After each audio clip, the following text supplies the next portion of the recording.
On our agenda is the roll call, and so I'll turn it to Janet. Great, thank you. Member McCauley? Here. Member Strother? Here. Member Miller? Here. Member Good? Here. Member McCormick? Here. Member Gieseke? Here. Member Nelson? Here. Member Willett? Here. Okay, great. Thank you, Janet. The next item is the approval of the meeting agenda. If someone could make a motion to approve the meeting agenda. Second. All in favor? Aye. Any opposed?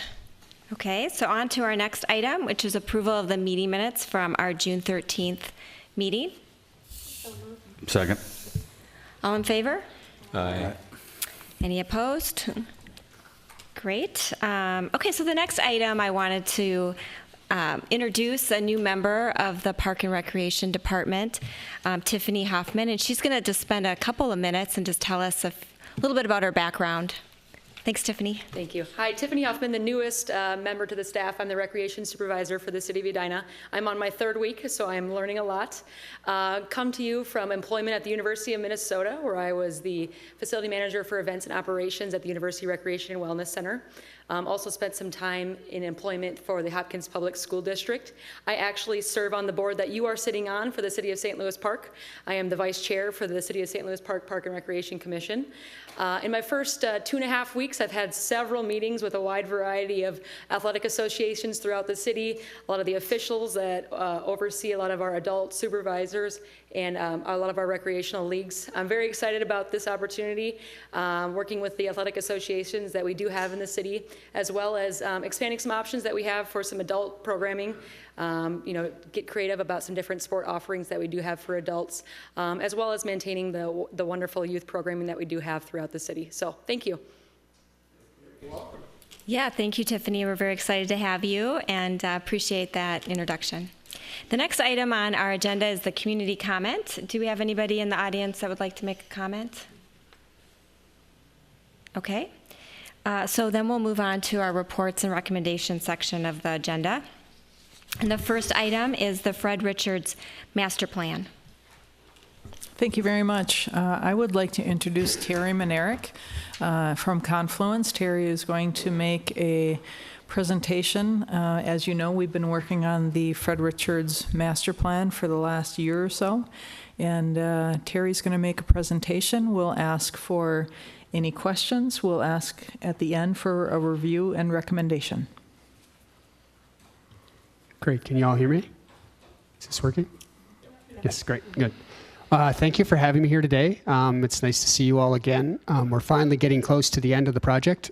We have a couple things to wrap up, but we're pretty much finalized in everything we've done. You've kind of seen the process, so I'm just going to go through our quick presentation and kind of update you on where we're currently at. So we've gone through to discover, the dream, the design, and now we're in the do. So as the last month has kind of passed through, we have met with the City Council, kind of got their overview and their thoughts on what the process has been and the design options that we've come forward with. And we've kind of taken those back and reviewed and tweaked and modified a few things, as well as some of the logistics of construction with regards to the existing site and some of the obstacles that we face with the water treatment plant and how that might fit into our design process and what we're planning out there.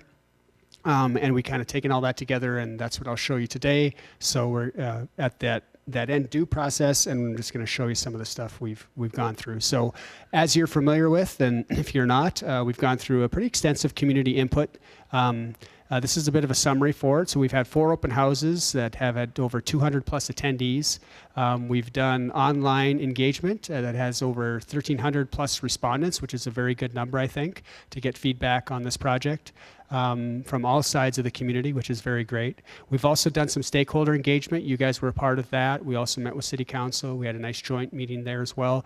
And then a bunch of stakeholders in the community with organizations and some of the sporting groups and maintenance on staff and a lot of the other people that are impacted or influenced in this park design.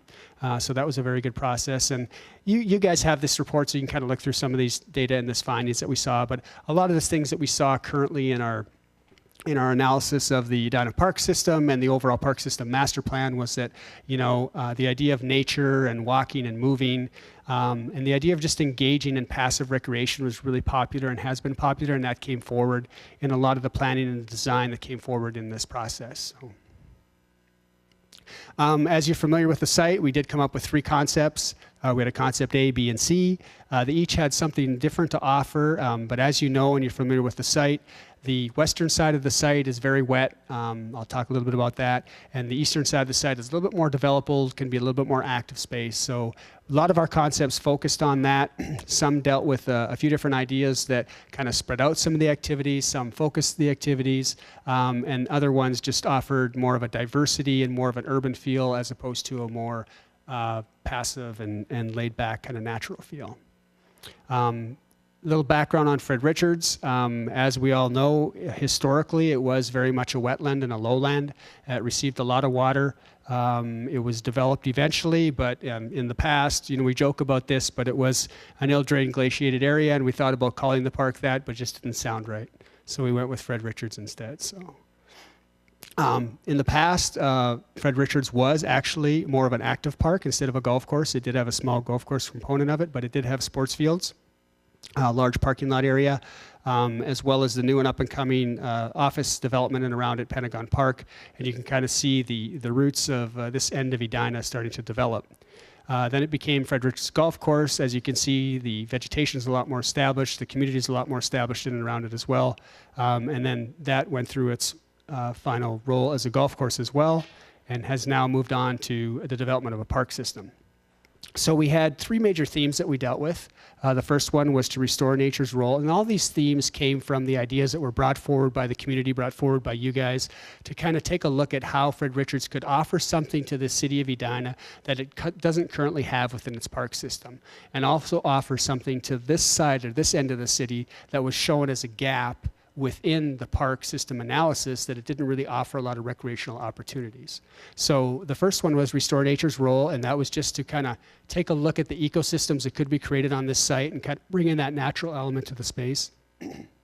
The second was create these pathways to play and health, and that was the idea of creating a lot of nodes and activities along the trails and the activities throughout the space that could provide a diversity of things for people to do and a lot of ways for people to interact with the site.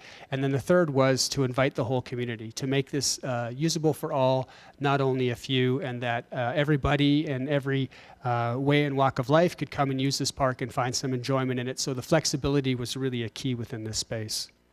So restore nature's role in this first concept. One of the main things we looked at, because this is a low-lying area that floods a lot and is open to the watershed flooding area and has a lot of backwater flow into it, we thought that we could take advantage of this and actually begin to excavate part of the site to actually store more water and be able to use it for wetland credits. We take some of this excavated area and create berms and mounds on the site to create relief and to create some of the different activities and the different spaces within the space as well. So we're kind of borrowing from the site and using the site to create its own amenities.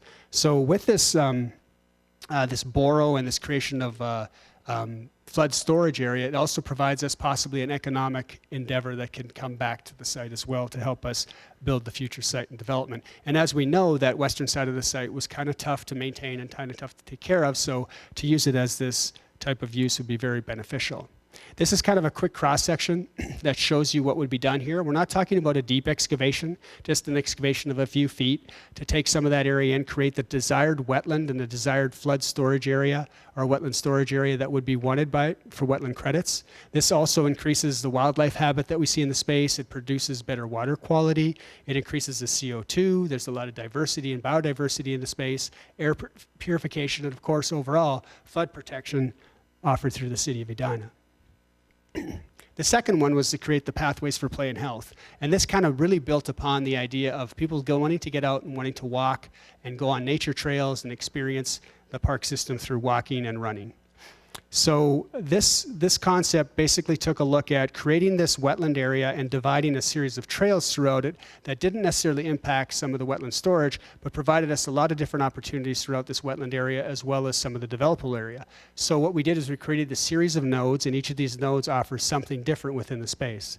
So the pollinator area at the western end of the development offers a place for children to go play, learn about pollination, almost become a busy bee themselves and kind of fly around this play area, this nature area, and kind of begin to understand what pollinators are about and what pollinators could do within our ecosystem. The second was the contemplation area.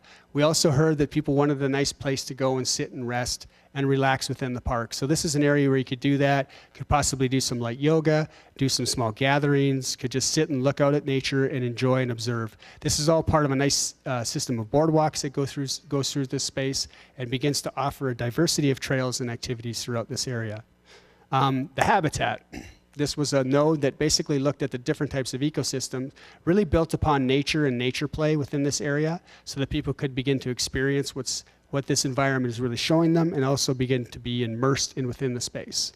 The other one was water. So obviously we're surrounded by a lot of water, whether it's a wetland area or whether it's just an open water body. So this would be a place where you could actually engage with the water, touch the water, get down within it, and actually provide some opportunities for people to understand the whole process that we're trying to attain here. Traditional play. Obviously, traditional play is the place where kids burn off energy, but we'd also take a little twist on this, and maybe it wouldn't necessarily be the off-the-shelf stuff, but something a little more unique, something a little more related to nature play. And then the woodland. This is one of the largest standing areas of existing vegetation on the site. We thought we'd capture that and maintain it and offer that biodiversity between wetland, open grass area, and woodland, and the island area would be the best place to do this. And then the trails. We obviously have a series of trails that goes through the site, but up in the North Panhandle, as we've kind of been referring to it, this would be an area that we could have a nice passive walking lane. It could be a place you could go walk your dog, enjoy some different biodiversity with more of a grassland type upland feel, and then begin to just offer different opportunities within the site. And then winter exploration, obviously throughout the site we'll have a lot of opportunities. All the trails will be open. We'll have hills for sledding. We'll have areas for snowshoeing, cross-country skiing if possible, and then potentially even skating on the pond. And then the final one is invite the whole community. As part of this, we obviously know when we invite the whole community, we're going to have to accommodate parking. So looking at some of the uses that we might have on some of the open space fields and the trails, and then the whole fact that we do have this 9 Mile Creek Trail that goes through the site that was kind of the impetus for developing the site. This could be a possible trailhead, so that might bring more activity and more generation of people to come here, get on that trail system, and continue either east or west within it. So currently we do have a parking lot that sits at the backside of the water treatment plant in the existing clubhouse. We'd be looking to expand that a little bit larger onto the front side of that to get to about 142 stalls. We also have the opportunity to do some parking up on Park Lawn at the eastern edge of the park, and that would give us possibly an additional 8 to 10 stalls. And then with possible shared use and an agreement that might be able to be reached with the Pentagon Group and the Link Development to the south, would be the idea of potentially adding some surface lots on evenings and weekends when they're not in use to possibly go up to anywhere between 100 to 225 shared parking spaces within that new development. And we feel that this is probably an adequate number to accommodate a lot of the uses that we have programmed for the site. So talking about that programming, we tried to get a diversity of use and activity that could happen on the site. This is a little diagram that begins to show you some of the different activities. I don't have to go through them all. You can kind of see it and begin to understand it. But obviously, associated with the trails, there's those ideas of different types of trail use, whether it's walking, biking, hiking, the idea of gathering in spaces, whether it's sitting down, doing yoga classes, doing exercise classes on the lawn, a small band performing, the pickleball area and the courts area where we play basketball. We could possibly do volleyball. We'll do pickleball, obviously, within those areas. And then the large open lawn, which creates a multi-use flexible venue for us that could be used from anything from flying a kite, playing frisbee, could be an organized sports event. It could be an informal game of cricket or a formal game of cricket, lacrosse. Anything could happen within this space as it is a flexible space. And we kind of see this space as being a high-use active area, so the lawn and the area around it would have to be able to accommodate some of these things, so we design it accordingly. And then obviously to the north, we have this as a walking trail. We also thought of ideas as possibly a small bike learning course, if that's something that could still be in the works, for young children, how to learn how to bike on different terrain. And then how does this use throughout the day? So this is just a sample. It's not necessarily how it's going to be done every day, but this is just a sample of potentially how people could use it. So early in the morning, people get up, go for a walk, have coffee at the trailhead building. Potentially they get out there, begin to participate in a league or a class in and around the park, do sledding in the winter, fly a kite. Then the lunch crowd comes in. If we do have a building that has a venue that could have a restaurant within it, people could come down for lunch. A lot of the business and offices that are in the area could come down and use this as well. Dog walkers, possibly different clubs and organizations meeting. And then as we get later into the day, that's when people would get off work, start to go for a walk, take their dog for a walk, ride a bike, get some exercise in, maybe participate in a happy hour if there's a small microbrewery or something.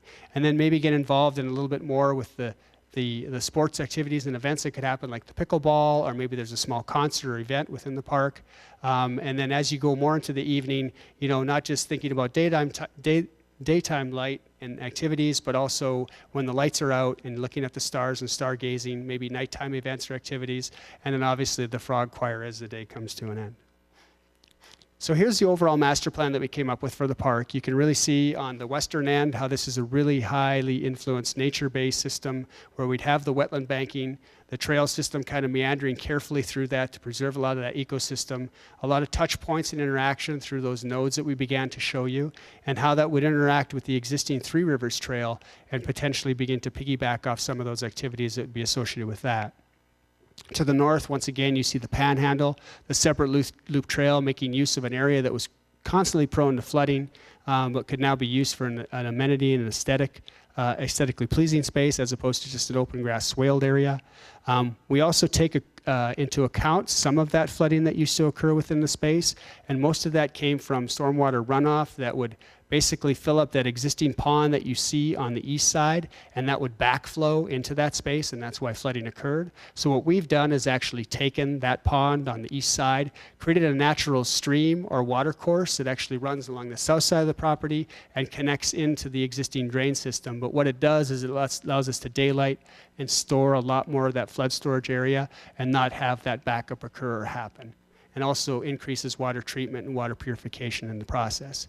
And then in the middle, we have the Great Lawn, which is kind of the multi-use flexible area. This is where, like I said, we could do a variety of different activities there. It could be programmed, it could be not programmed, but it provides us a lot of flexibility for current use and future use. And then to the south, what we're looking at is a redevelopment of the potential existing building, whether it's a renovation or an addition, to create a clubhouse, a trailhead, a small restaurant, a microbrewery, an exhibit or event space that could happen within this. We also have the increased parking that allows us to accommodate the larger crowds. The pickleball courts, which are very popular, and the city of Edina doesn't really have a focus like this. This could be a really high quality executive course. And then we have the central lawn, which is kind of the main gathering area, has a lot of different uses and activities. I'll dive a little bit deeper into that. And then, of course, our additional access that would be critical to this is what we're looking at is access from the south. If you're currently familiar with how we get to the site, it comes from the east through an existing parking lot between two apartment buildings and an office building.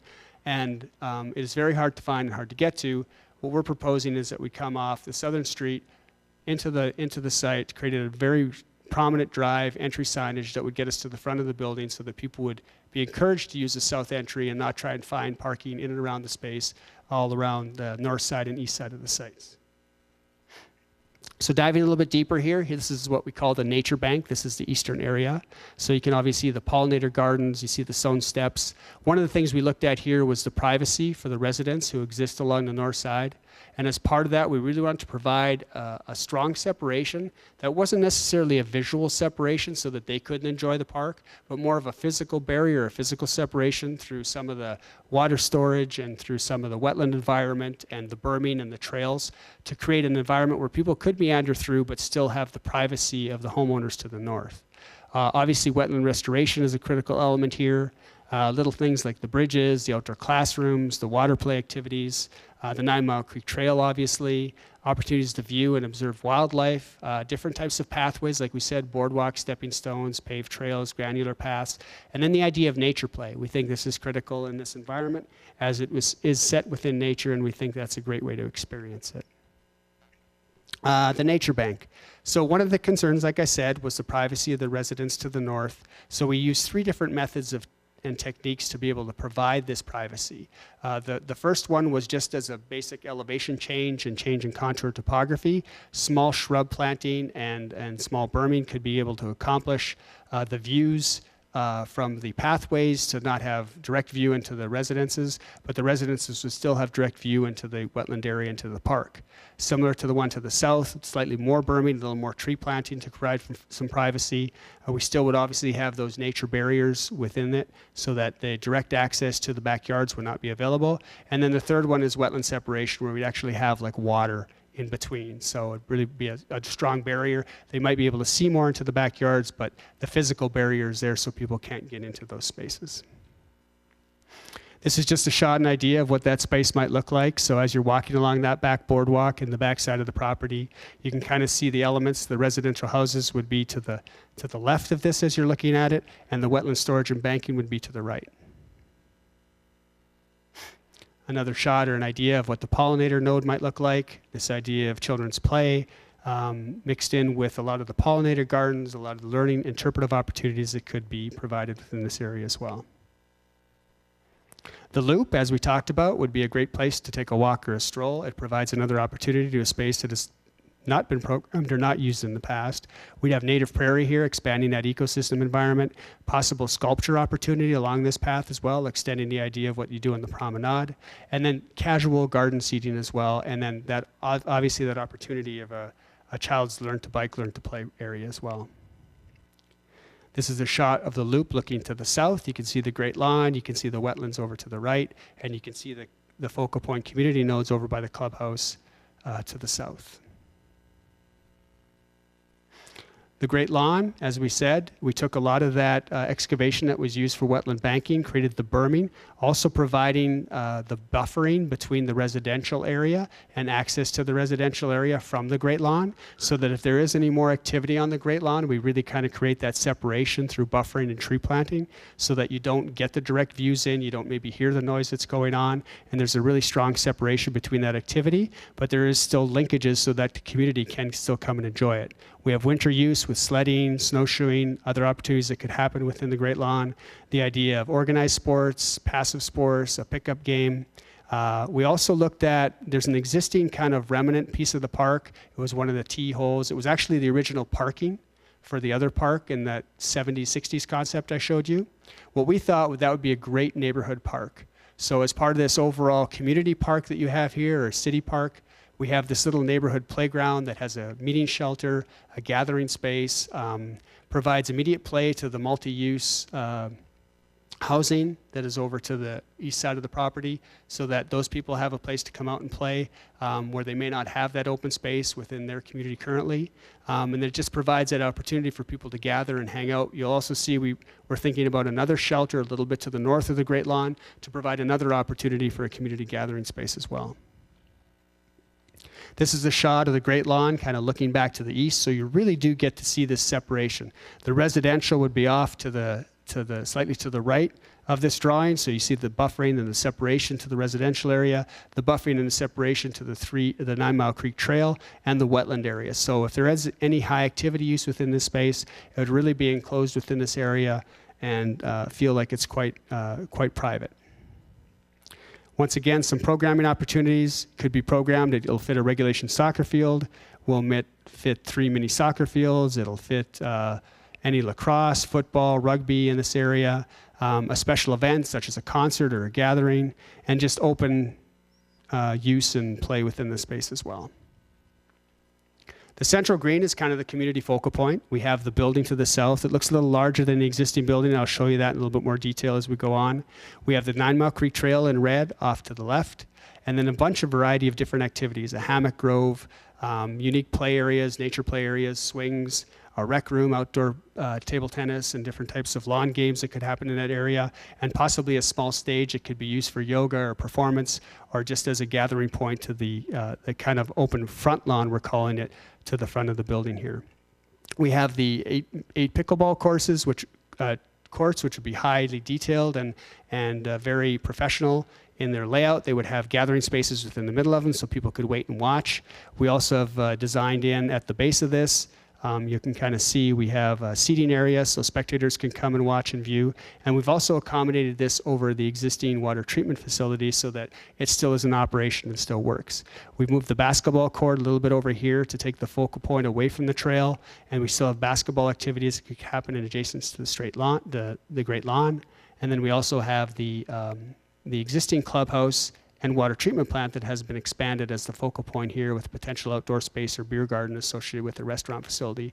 And then you can see the parking expansion and development here with potential overflow parking into the existing property to the side, to the east, and then also the access to the south. The existing clubhouse, so as I mentioned, this is the existing clubhouse. It exists in this lower half right here.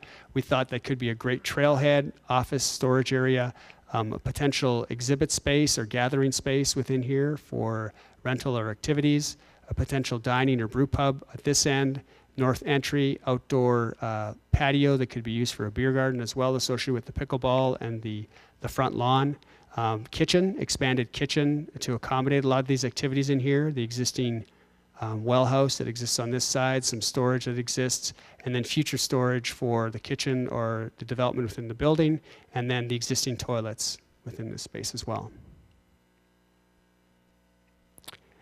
And that's kind of a quick overview. There's a lot to go through here, but if you have any questions, I'd be glad to answer them. Thanks, Terry. Member Miller, I think just two questions from me is, when you look at the overview of the whole park, the aerial, where would the waters go if there was kind of flooding or more water was coming in the spring? Can you help us understand what that would look like? Are you wondering where they currently go, or in this situation, what would happen? In this scenario, in the future, Okay. in this concept. Can you see my mouse when I move it on the screen? Yes. Okay.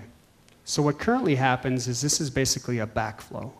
So as the floodwaters build up over to the west, it backflows into this area and begins to flood this area, as happened in the past. A lot of the stormwater from this side of the site flows into this pond here.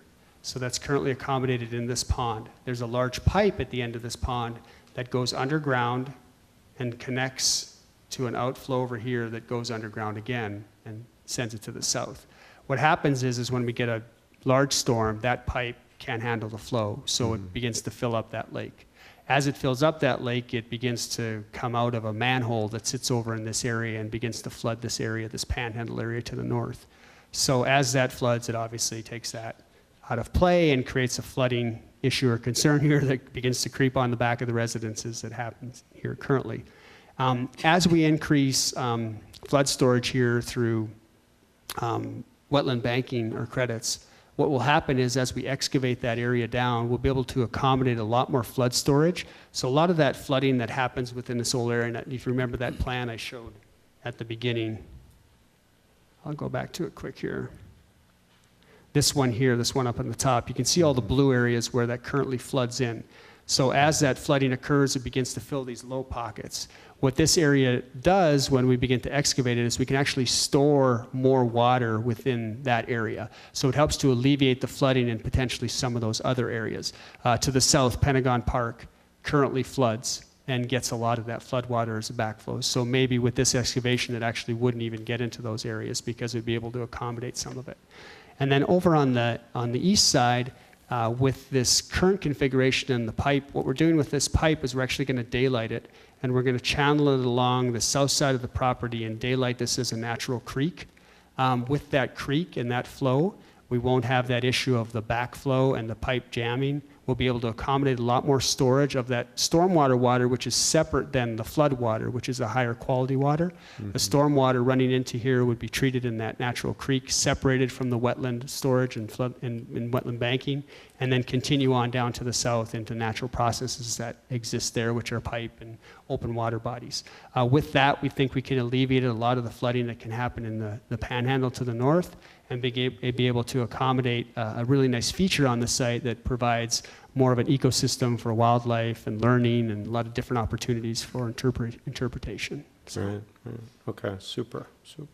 And then my second question, which I don't know if you can answer, but maybe some of the staff can help, is how and when are we going to understand the south side parking situation?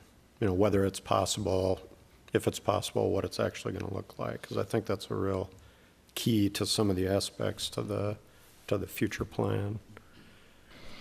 We won't know the exact details of the development on the south until the owners of the property have a development partner.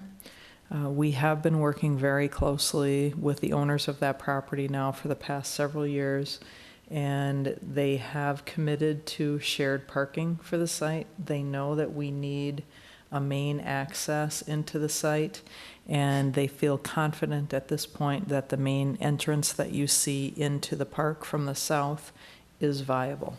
So until they have a final development with a development partner, we can't say for sure, but we have been having conversations with them for years and feel very confident that we will be able to reach an agreement that will be a win-win for both.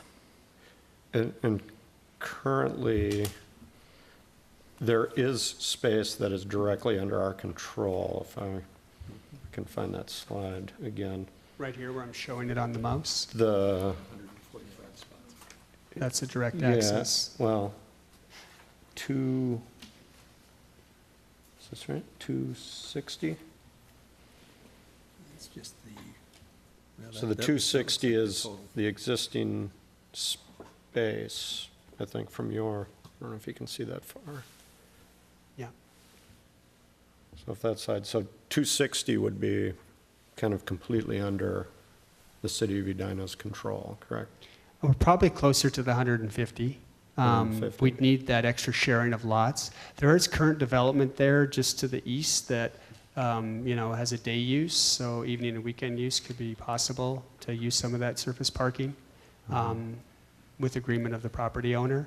But I think I'd probably be more comfortable to say between 130, 150 for existing surface lot, and we would have access from the east that we currently do have into the existing parking lot. Right. Until And just for perspective on this, or for reference, do you have any idea how many parking spots would be at, say, Lewis Park, where there's 4, 5, 6 playing fields? Off the top of my head, I'm sorry, I wouldn't be able to venture a good guess. I'm thinking it's well south of 100, I believe. It absolutely Yeah. would be, yeah. I would say it's probably 75 or less, but that's just a guess. Yeah. Okay. Yeah, I think it might be, just to jump in on that, because I was kind of eyeballing that walking through the other day. I think that the lot that's on the kind of southeast corner has about 40, which means the other one's larger than that, so it could be 40 to 50, but predominantly as we drive past there's a lot of street parking as well. So when you put all the street parking in there, I'll bet it's up to about 120, 125. Okay. All right, thanks. I've got a few questions, if that's okay. Are you done? Member Miller? Yes? Okay. Okay. I'll try to make it quick, because I think there's going to be a lot of questions. Is there any fire pits currently scheduled to be, anywhere around at all? So fire's an interesting beast, especially from a public liability. Yeah. We've done them before. A lot of the times it is kind of difficult depending on what city requirements are and the fire marshal. But we do think in an opportunity like if it's a restaurant or brew pub and we had that area just to the north, that would be a controlled area that would have the opportunity to be able to have fire pits or seating around fire lounges, similar, to what Pinstripes has currently, which is a public environment that people can sit Sure, around. which would and be I a think- gas Yep, type situation. gas type situation, yeah. Okay, perfect. You didn't mention anything about the usage of the waterways. Do we still have something planned for kayaking or canoeing or something like that? So yeah, that kind of morphed and moved around a little bit. We got some feedback from council. We do think the opportunities in there with the size of the water body, we think it would be a more of learn-to type environment. So how do you sit in a kayak? How do you get in a kayak? How do you fall over in a kayak? How do you, just kind of safety 101 on kayak usage. We do think a similar thing could happen with a canoe and learning programs here as well. Aside from that, It would be a pretty short trip. It's not a really big area, but we do think the opportunity is here where people could get in a kayak or canoe and go up and down here. We think it'd be a really great opportunity for interpretive learning with a classroom, to have a few kayaks and have kids go out with a teacher and begin to learn and kind of immerse themselves within that wetland environment. That could be a definite possibility. We have mentioned it before, but if it's going in that direction with very limited use, one thing we might be able to think about is if we have a natural play area and a timberland play area out in the island, we might think of a Tom Sawyer type of raft situation for the kids to take back and forth and that kind of thing. That might Sure. be That's an a great option. idea. Yeah. That'd be a little more fun than learning how to fall out of a kayak. And of course, winter use. You know, we potentially could skate on here. We could Sure. snowshoe. We could cross-country ski. Sure. Yeah. you know. Okay. And you mentioned that. That's wonderful. And by the way, there's a lot to this park, so you guys have done a nice job. I think there's something here for everyone. The bike loop. Are we thinking about combining a bike loop with a walking path, or having it separate, or what are you thinking with that? So I think you're talking about the one to the north. Yeah. And I think, you know, we've kind of always talked about this as a more of a children's type learn to bike. You know, we work with a group out of Colorado that does a lot of these kind of learn to mountain bike courses. They're kind of like training courses. They kind of give a little bit of undulation so the kids get used to that type of environment before you get to a more of a serious environment. So we think that is an opportunity. We got some pushback from the council that maybe there was too much activity within the residential area. So I think that's something that we kind of leave in your hands. If you guys champion that cause or that need, that I think it's something you should definitely let council know that this is something that you think would be valuable here.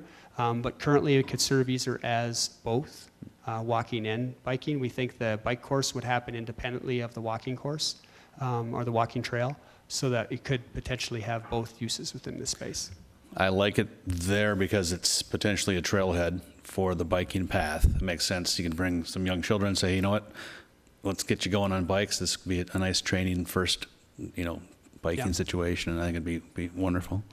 And then we mentioned volleyball before, but I don't see any space. Do we do away with that in favor of basketball and pickleball, or what happened? Well, we could accommodate volleyball on the hard court, which is popular with certain ethnic groups. There's a Hispanic population that plays a lot of equivolley, which is on a hard surface space. But we do have room here. So within that front yard area, we definitely have some spaces in there that could have a sand volleyball court, a sand volleyball area for sure. Yeah, it'd be nice to just even have one maybe. Yep. Last question. North of the Great Lawn, there's a grass area, and then you talked about another shelter building. Right in here, yeah. Yeah. What's that designed for? Is there something in mind with that? Well, so we saw this area over to the neighborhood park side to have a shelter pavilion building in there associated with the playground and the play area there. We thought it might be nice, since there's this kind of lawn area associated, that if you had a community gathering activity, like let's say if you had a family reunion, you could have that lawn area kind of set up and worked out, so you could have lawn games going, different activities going. You could use the pavilion to cook or have your food service at. That could work for a variety of different community and corporate events as well. Could happen within that space. We just think it's a good synergy in relationship to the Great Lawn. It could also be the kind of the head for an activity out there. If there was an activity in the Great Lawn, that could be the go-to point where we have food and different types of seating areas set up for the families to gather at. So I think it could be a really good synergy with that Great Lawn area, and just providing another use to that space for the really highly populated area to the east, so that they have a community focal point or community gathering point. We thought one pavilion might not be enough. Yeah. So. That's all I have. Nice. Thank you.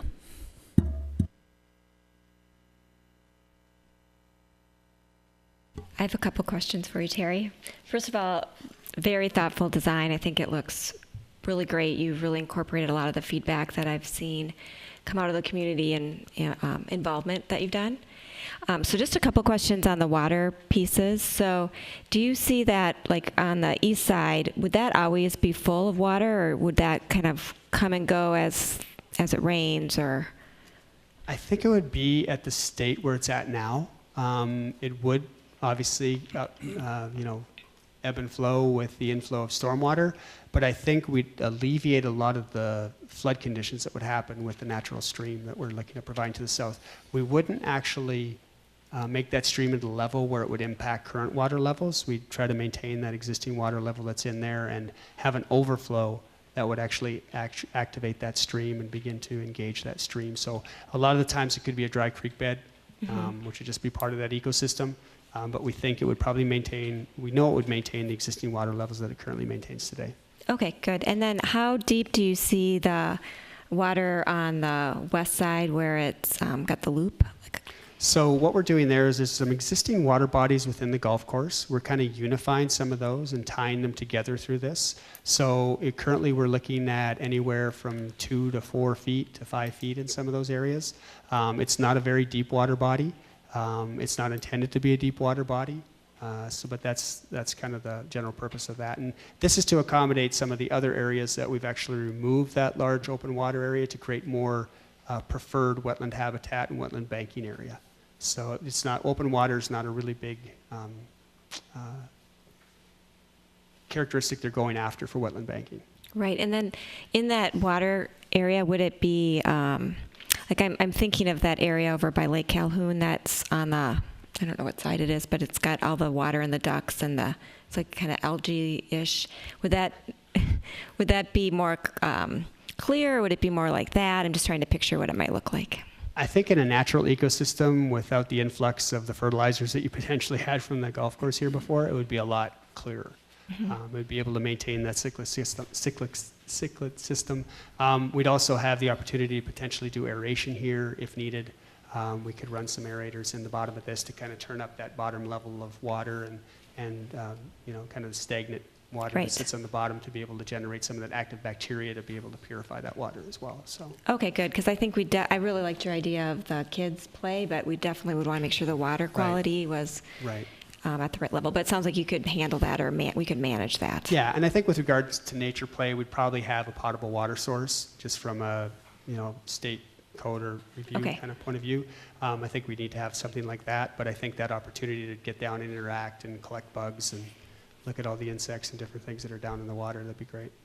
Okay, great. And then on the Great Lawn with the athletic, so I know you laid out the different types of field space that we could have in that area.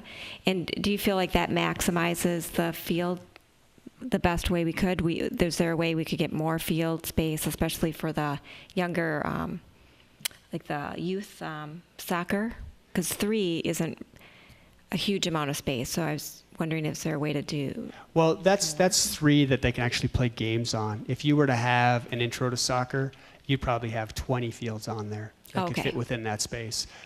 So there's not as much of a requirement. But I think when you get to maybe not that, teenager type level event competitive soccer field, that those 3 smaller soccer fields are still at a competitive level, probably from the age of 5 to 9. That would be able to accommodate those types of activities. The thing that held us back was obviously the trail to the north, and to have to redo it or push it further to the north to create more space to be able to get a few more soccer fields in, or try to orient them differently for the large soccer field north-south. And we just, with the surcharging that took place on that and the time it took to build that trail, we didn't think it was money well spent to go back and relocate it and move it just to get more space when we have a lot of space here to be able to accommodate a variety of different events. Okay, great. That's helpful. And then could you just review the lighting that you're planning for that entire site? What would that look like? So we're not providing lighting. That was the direction that we were given.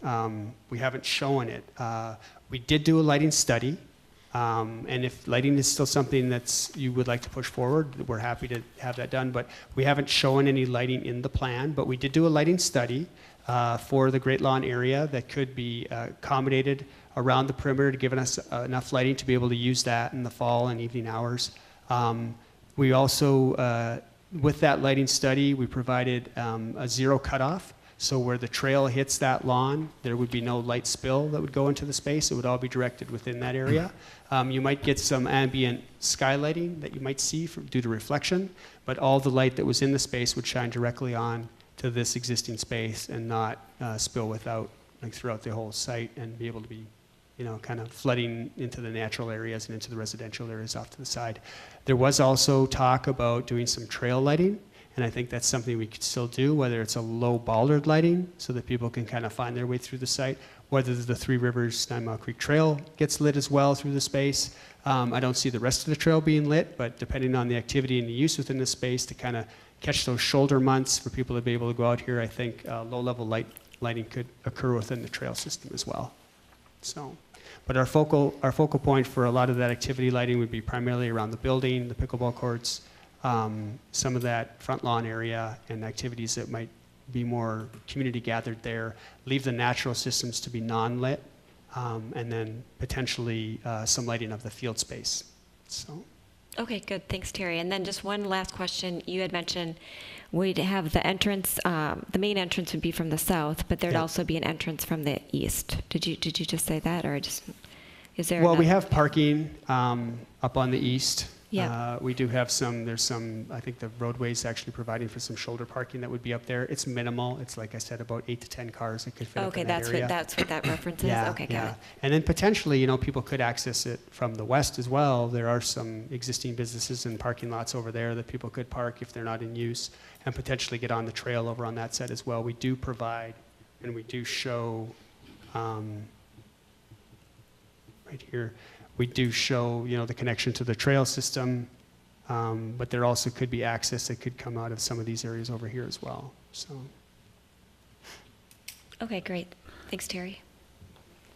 Okay, I've got a couple of follow-ups.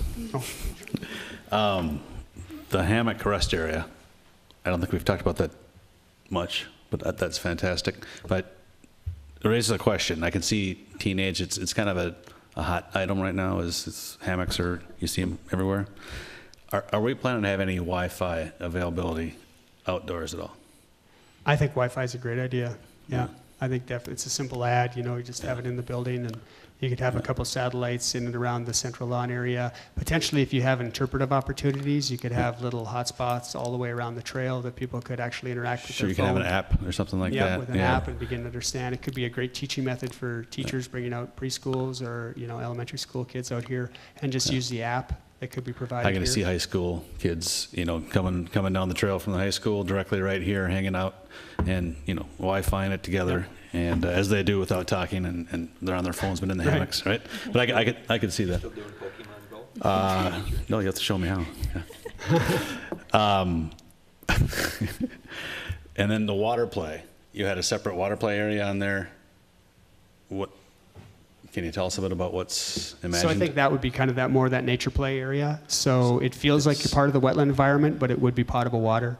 But it's okay. But that's Yeah. separate and away from kind of the west area. It's a whole Yeah. different deal. Okay. Yeah. Okay. It's closer to the activity area and the kind of the front lawn Yeah. in that space as well. A few questions for you, Terry. Picking up on Dan's earlier comment about the playground pavilion area, and I also had some community input around, have you looked at, I think what you called it, the original parking lot?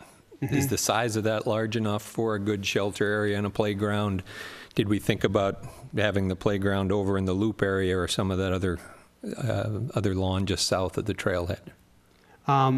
It is a fairly large area for that. I think we could accommodate a nice picnic shelter area in there, a lot of space for gathering, as well as a decent-sized play structure.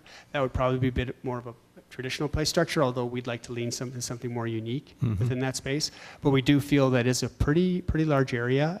You could take a look at it too if you went by the site. But we think it could accommodate, obviously not massive groups, but definitely small families to be able to gather under the shelter. Parents to sit under the shelter while they're watching their kids play.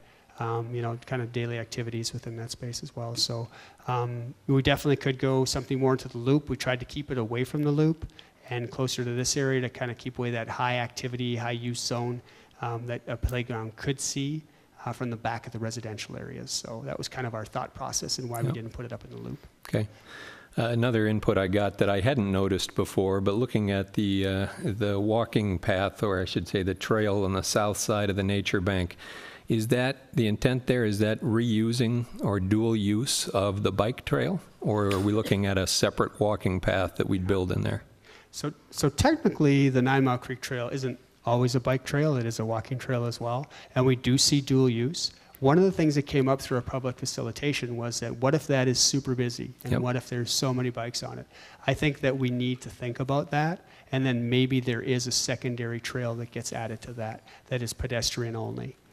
If that extensive use, becomes a problem with people just trying to walk up and down the edge of the natural area. Right, okay. Wetland banking. I know we've had some discussions, started some process on it. Any current assessment, as at least from your opinion or some of the experts that have been involved, how do we assess the likelihood that that could be successful? And do you want to piggyback on some of our recent conversations with the DNR and Certainly, I'd be happy to. So we Watershed. have gone through a phase 1 analysis with all of the regulatory agencies that would be required for permitting for this wetland bank. And the initial conversations were all quite positive. They were very interested. It's a unique opportunity to provide a potential wetland bank in an urban environment. They feel that it's a great opportunity. They feel that it's a great educational opportunity. Where we run into some challenges that I feel that Confluence has done a really good job, along with EOR, working around to this point, is that they don't like to have activities in the wetland bank. They don't want people walking into the wetland bank. So, for example, when you see the boardwalk in the very western side, that's an attempt to get people through the wetland bank without actually impacting it. So we just would have to go through the next phase of the wetland banking process. If the Parks and Rec Commission and the City Council is interested in that, that would be something that we could start, and we would have to go into a more detailed design that we would be able to share with the regulatory agencies to get full buy-in. And that process would take several months.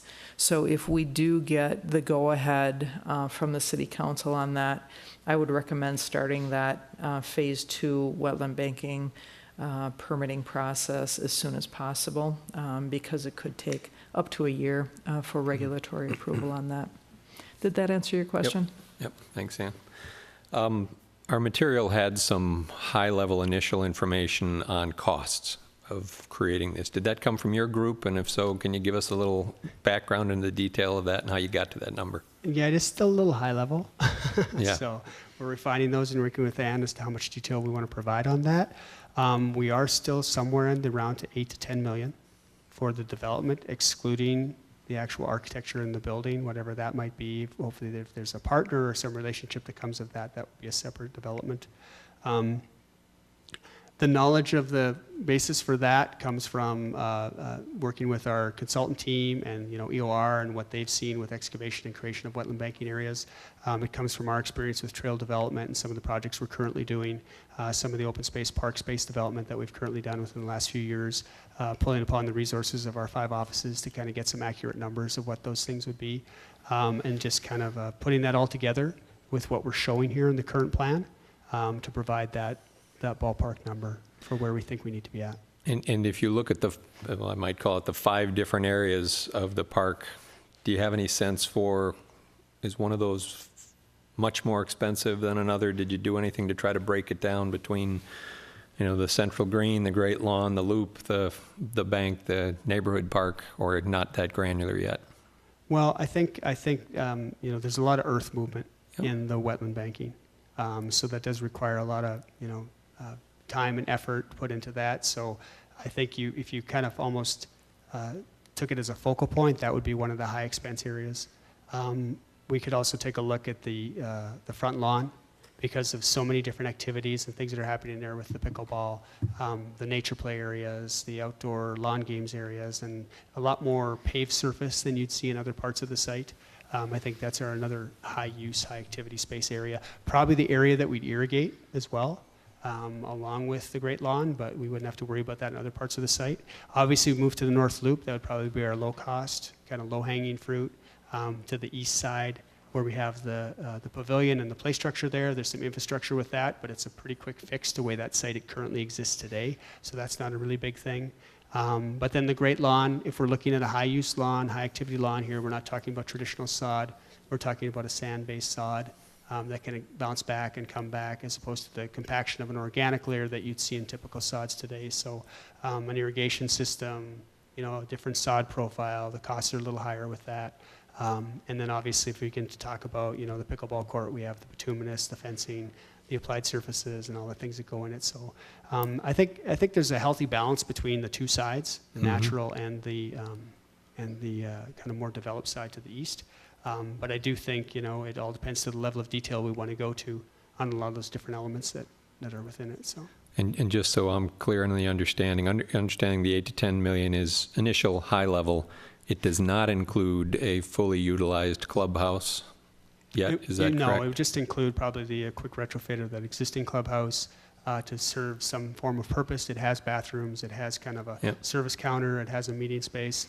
But to take it to that next level, if we wanted to do a trailhead, maybe partner with Three Rivers, bring in a brew pub or a restaurant of some kind, a partnership like you have with Tin Fish at the clubhouse, to be able to do something like that here to generate more activity and revenue source possibly for the park as well. So. And does it include the full construction of the pickleball courts? Yeah, we have that number. That's in the number. Okay, thanks. My turn? Go ahead. Okay. I think it looks great so far, so I just want to start with saying that it looks really great. I think we've taken a lot of feedback into here. And when I look at the very front of the things we're trying to achieve, I feel like it achieves all those things, and I think it's really great. I'm excited about it.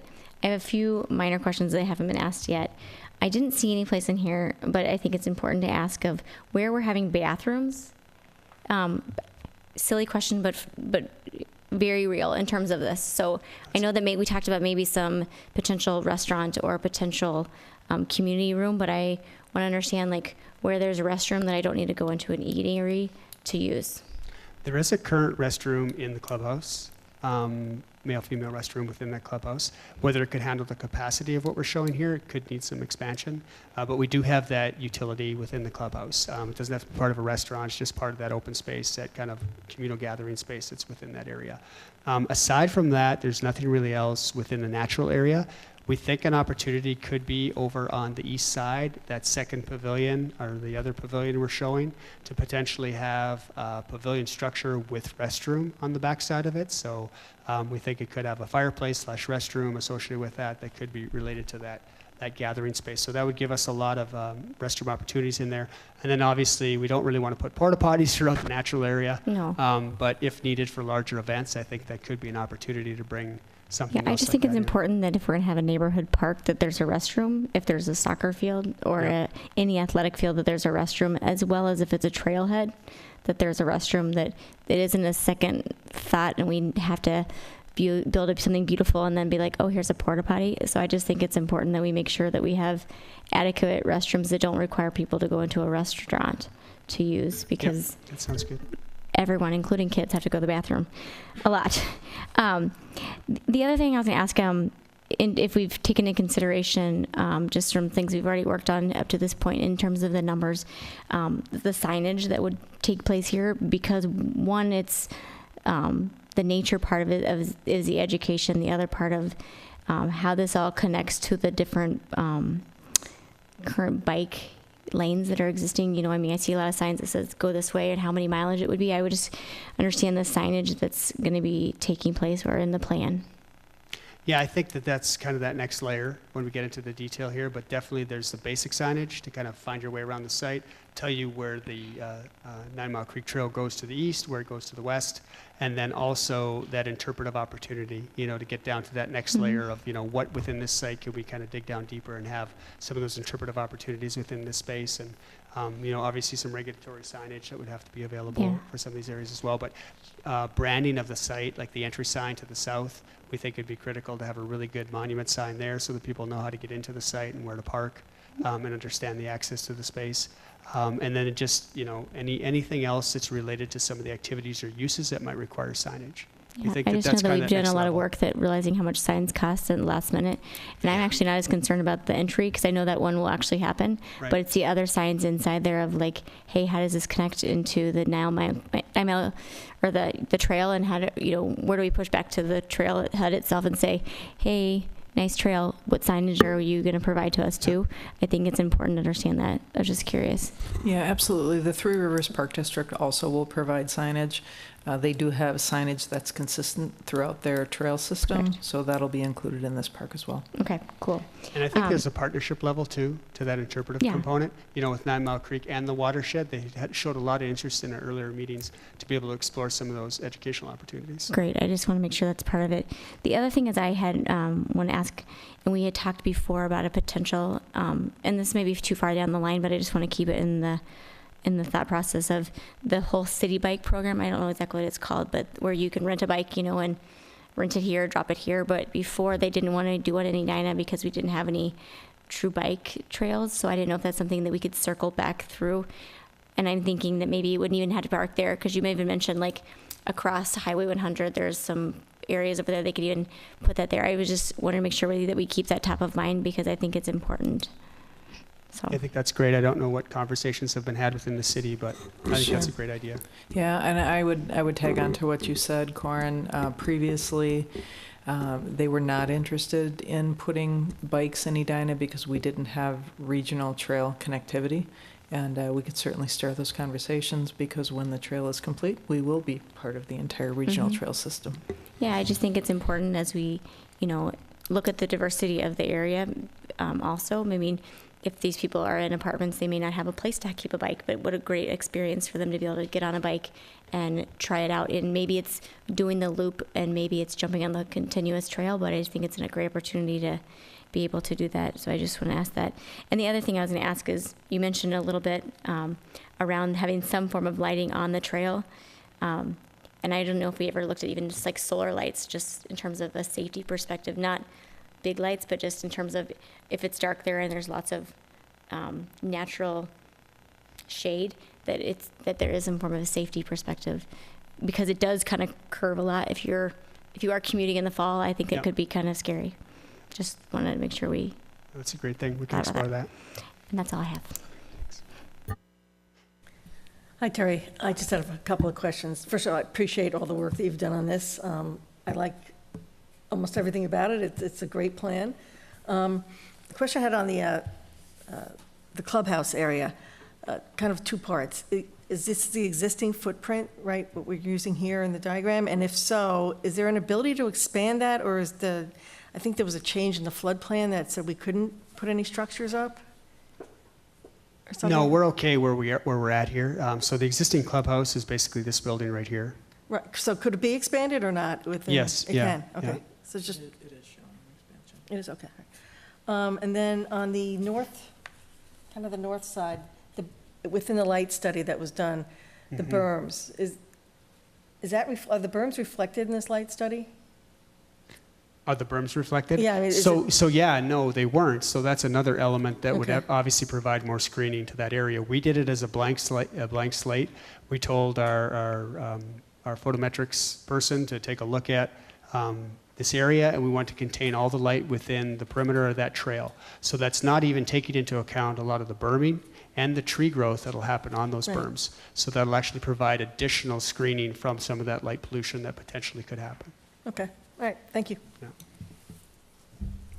I just have a couple questions. Maybe this is for Ann. Ann, the 10 million estimate, high-level estimate, how much of that would come from are we getting any dedication fee from the Pentagon Park?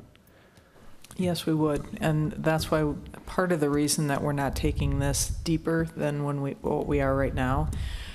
It's going to be very helpful to us once we know more about development that will occur on the south side of the property, and yes, we will be getting essentially park dedication fees and operating and maintenance fees, hopefully, for the park as well. Oh, very good. Question on potential partnerships. This is defensive in nature, just to keep you off the microphone. Three Rivers Partnership, I can see us working with them in programming, maybe because we can make it a trailhead, and they can help us add on and provide funds and whatever for adding onto the building and make it a nice trailhead area. Also, if we have that kids' bike area, maybe they could have something to say about that. Is there anything else that we've had conversations with them about that, besides that we could think about using them for and partnering with? I would say at this point, that is the extent of it. Other than, I should add, other than programming, they do have and have participated with us very significantly in programming through the parks, and they're very excited about doing programming here.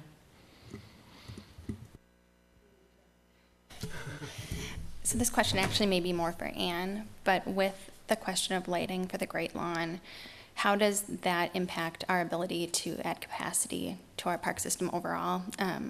In the summer, it probably doesn't make much of a difference, but spring, fall, how does the adding of lighting or the lack of lighting impact that capacity? Sure, that's a great question. It doesn't impact summer utilization a ton, although typically on our sports fields with lights, we will run fields and turn lights off at about 10:15 p.m. So it will extend utilization into the evening a little bit. Where it will have the greatest impact is on fall programming. As you know, it gets dark a lot earlier in the fall, so it gives us an opportunity to run a full schedule of activities in the fall. And then a second question on lighting, with the trail that is with the Park District and us, who makes the decision about lighting on that bike trail? Because I second the concern about, particularly in the fall with commuters, and we want to have a multi-purpose passive use for runners, walkers.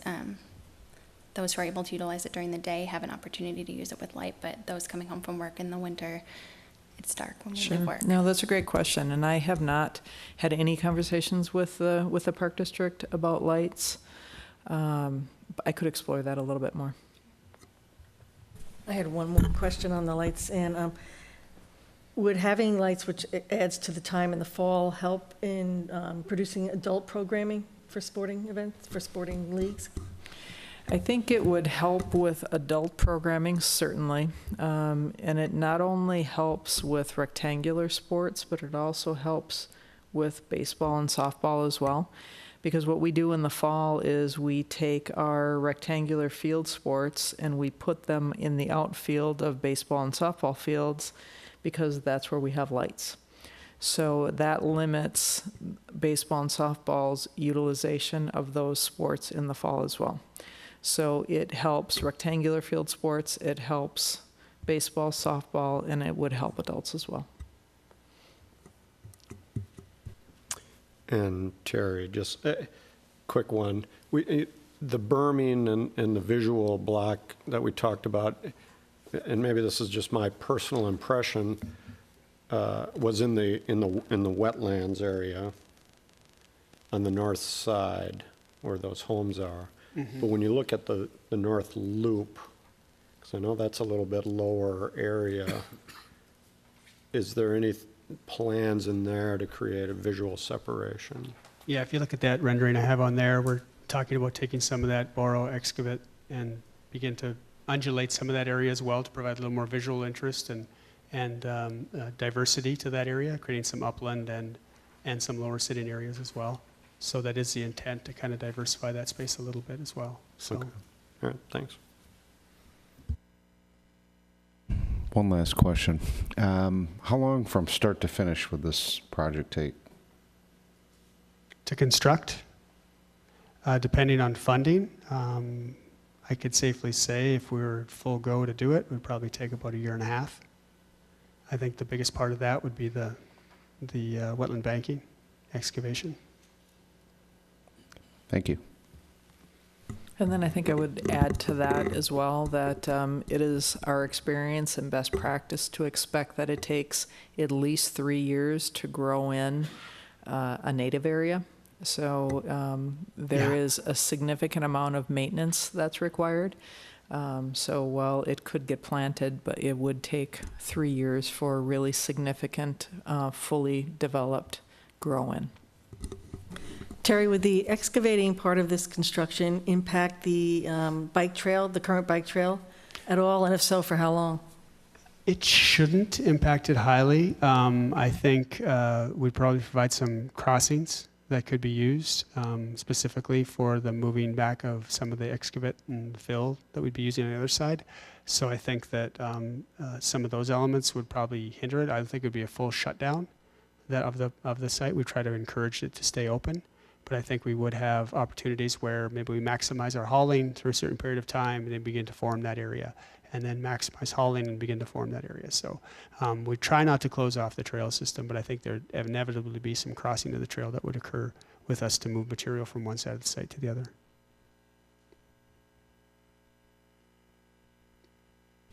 Okay, any other questions? Okay, so with this particular agenda item, thanks, Terry, that was very helpful. We need each of the commissioners to comment, so we'll do that, and then we need a motion to move it forward to the city council. So who would like to start with their comments? Should we just go down? Are you? Yeah, why don't we Okay. just do that? Okay, great. As I said earlier, I really appreciate all the hard work you've done on this. I really like the plan. I'm glad that there was the Great Lawn is going to include some programming for athletic sports. I think that's important to the city and part of our strategic plan for the commission. I think it's got a lot of creative aspects to it. So I would totally support this plan. I would add that I would like to see some lighting based on the study results that we've seen for the fields, especially since it didn't take into effect the berms. It looks like it'd be well away from shining into anybody's house, especially with the new techniques on lighting. So my recommendation would be to move forward with the plan and include lighting for the athletic fields so that we can get some shoulder seasons in their use. And I would second that. I appreciate the fact that this is truly multi-use in the park, and it achieves a lot of, or advances a lot of our strategic goals that we've identified in needs. I do think that if there is a way to do lighting that has, little to no impact on the neighbors, that is something that should be explored. It's easy in the summer to forget how dark it gets in the fall, and I do think it's important that we use our parks in the winter as well. And if we are going to be, for example, plowing that trail and anticipating using it in the winter, having it lit will be important for its use. So both lighting of the field so that we have use of the field in the fall later in the evening, but also I think considering lighting for that trail.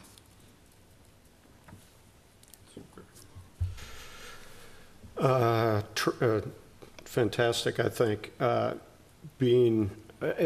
like the way that you guys have kind of confined a lot of the more activity-based, crowd-based things to the south and the east, where there's a little bit more industrial side of things is great. Being someone who also lives on a park, I'm sensitive to the neighbors and what their experience is going to be about it. So I really like that, and I like the way also that the parking is all, and the access is all down that way also. I know I've tried a couple times to just try to get there from the north via automobile, and it's not convenient, so, which is good. That's a good thing. So I really like the way the design has changed with the input of the people. I think you guys have done a great job of taking that into account. So I like a lot of aspects to it. I would like to see, the great field lawn, be able to be used a little bit longer also. So lights would be great, but I know it's city council choice on that. But fantastic. I think it's just a really great opportunity for Edina and for the neighborhood. Terry, I'd start by echoing others' thanks and recognition to you, your team, partners that pulled all this together. I think it's a really nice plan, and it has shown taking input, making some changes. So appreciate all the work and effort on that. I like every major piece of this. When we look at the 5 different areas, I like the mixture of the activity and the nature. Couple thoughts I'd have for ensuring that we make it as strong as possible. I do think that We need to work at a good, strong tie-in with the bike trail and things that we can do there, and any kind of partnership to indeed create this as a trailhead location. I think that would be a plus.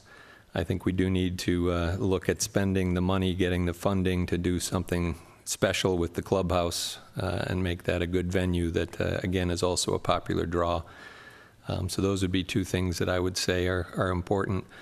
I probably have a bit of a contrary voice on the commission in that I love the Great Lawn concept, but from what I'm hearing today, I would strongly suggest that we not go to heavy athletic scheduling.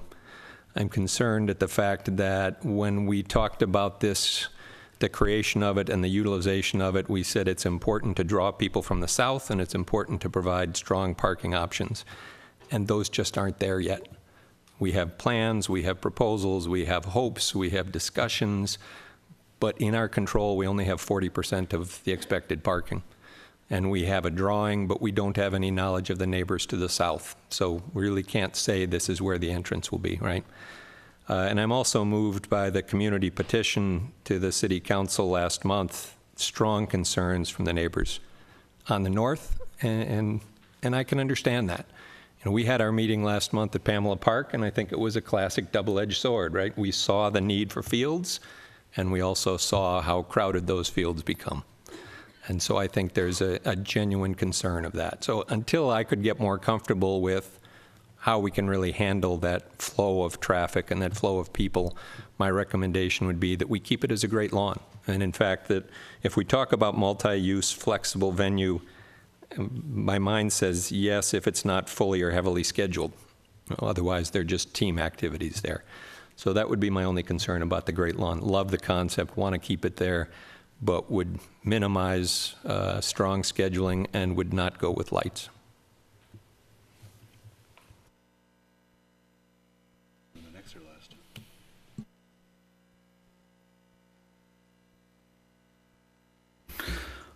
All right.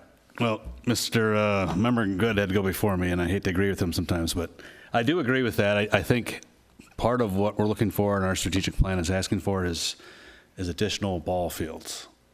I don't think this is a place for it. The more I think about it and the more people I talk to, I love the Great Lawn. I don't think we want lights. The reason why is because this is a natural park, and the theme and the feel is natural. And if you add lights and scheduled ball games and heavy traffic, I think it detracts. I think that this will be a special park if we keep that theme in place.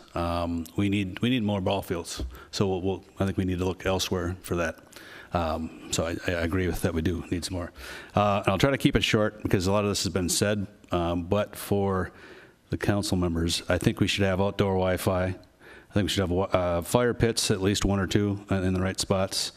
I'd like to talk a little bit more about usage of the waterways, potentially the Huck Finn, Tom Sawyer raft. If we're not going to utilize it the way we talked about it before, then let's make it special in a different way. I don't want to go halfway to using boats that we're not really using, and we're teaching people how to get in and out of kayaks. If that's where we're at, then we got to talk some more about that. I don't like that. Sand volleyball court we talked about. I'd like to see that. I'd like to utilize Three Rivers for programming, heavy programming, make it a trailhead, make it a very nice, if not the central trailhead for the area and for the trail. Tap room or brewery and a coffee shop, maybe both. I'd like to have both for different times of the day and weekend events and that kind of thing. And I'd like to use Three Rivers for programming and maybe even some more ideas on that kid loop with the biking up in the thumb. Sure, I guess I'm concerned about the neighbors to the north as well, but I don't think 4 and 5 year olds learning how to ride their bikes is going to be too hectic or too noisy. So I think it's another way to utilize the trailhead and the biking part of the park. So. Thank you for your feedback. I actually am going to go back to agreeing with the first responses. I think that the plan looks great, and I like it as it is. I think it's important to add something to the southern part of Edina that can incorporate other parts that I feel like it's missing. I feel like it's missing the opportunity to have summer programming for kids. I think we're missing the opportunity for those kids to be able to go out and play a sport and actually have it, so they don't have to drive all the way to Alden Park. You know, I think it's important to be able to offer that opportunity as a wide variety within Edina. I think it's great to add a trailhead and add a restaurant, but that's going to add the same problems that you're mentioning on the parking. I think that the parking isn't as concerning as it could be. Yes, Pamela is busy, but Pamela has a bazillion more playgrounds than we're talking about here. I think that this is a great opportunity for Edina to be able to offer more to kids. I feel like we don't even know what sports are coming next and what the demand is going to be and how much the growth is. Edina is growing by leaps and bounds, and people are having more kids. You know, I think that this is something that's really needed. I think it's important to have lights. I think it's important to have lights for safety, and I think it's important to have lights to be able to play longer. But I really think it's important to have it for safety. So I think that that's the component is if kids are awake, they're going to go out and play, and it's important, and adults. And in an area that's that close to a mix of things, I think it's important to have lights. So I would say to consolidate my answer for you, Anne, I am for the plan as it is. I think lights are important. I think safety is important, and I think the fields are important. Do you mean ball field lights or lights trail lighting? I think it's important to have lights on the field, especially in the way that it's drawn, because of the way I don't think it's going to impact the neighbors. I think it's okay to maybe amend 10:15 seems a little late. Maybe I think 9 would be okay, or even 9:30. 10:15 would that's beyond when I think kids should be awake, my opinion. But I also think some form of even solar lighting along the trail is important, because I think people who want to drive on that or walk on that and it gets dark at night, it curves a lot. That makes me nervous for people because nobody wears helmets, and don't get me started on helmets. I think the plan looks great. Looks like a lot of thought and effort went into this, as well as community input. And I am not in favor of having lights.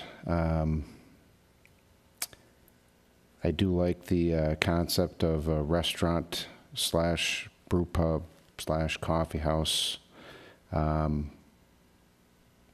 And yeah, I think it looks great. I'm all for it. Okay, good. Well, I think everybody had such well thought out comments, and I'll just mention again, I thought your plan really incorporated the feedback that you received, and is a really nice balance between the passive use that we heard very strongly that we wanted to have for the neighbors, as well as active use. So I think you did a nice job balancing it and putting it in appropriate places in the park. I do think that we should have ball fields here. I think the way that you've outlined it on the south makes sense, but I am very concerned about the parking.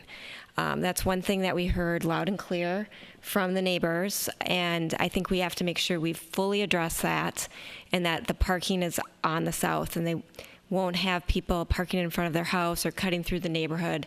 And we should do a parking study or whatever we need to do to ensure that we have that completely figured out before we make our final determination on how to use that great lawn area. But overall, I think if we can handle all the parking and we can handle the entrance on the south, the design is very well laid out. Right now, I'm for the lights. I think it makes a lot of sense to expand that utilization into the fall, and I think we could consider how late those lights are on as well. I just know from my own kids, I mean, they pretty much have to stop at 7 or 7:30 sometimes, and it's scheduled until like 9, and they just can't play in the dark. And I'm also would love to make sure that we have some sort of reflection or something on those trails in the night, something to make sure, since it's so close to a water body, that there's safety when it's dark. So those are my comments. And so we've heard a couple of different things. So what we need to do is come forward with a motion to vote on. And so the main thing appears to be how to use the Great Lawn and whether or not we would want to add lights. And I think we have kind of a mix on those two thoughts. So any conversation that we'd like to have before we determine how we want to put that motion together on those items.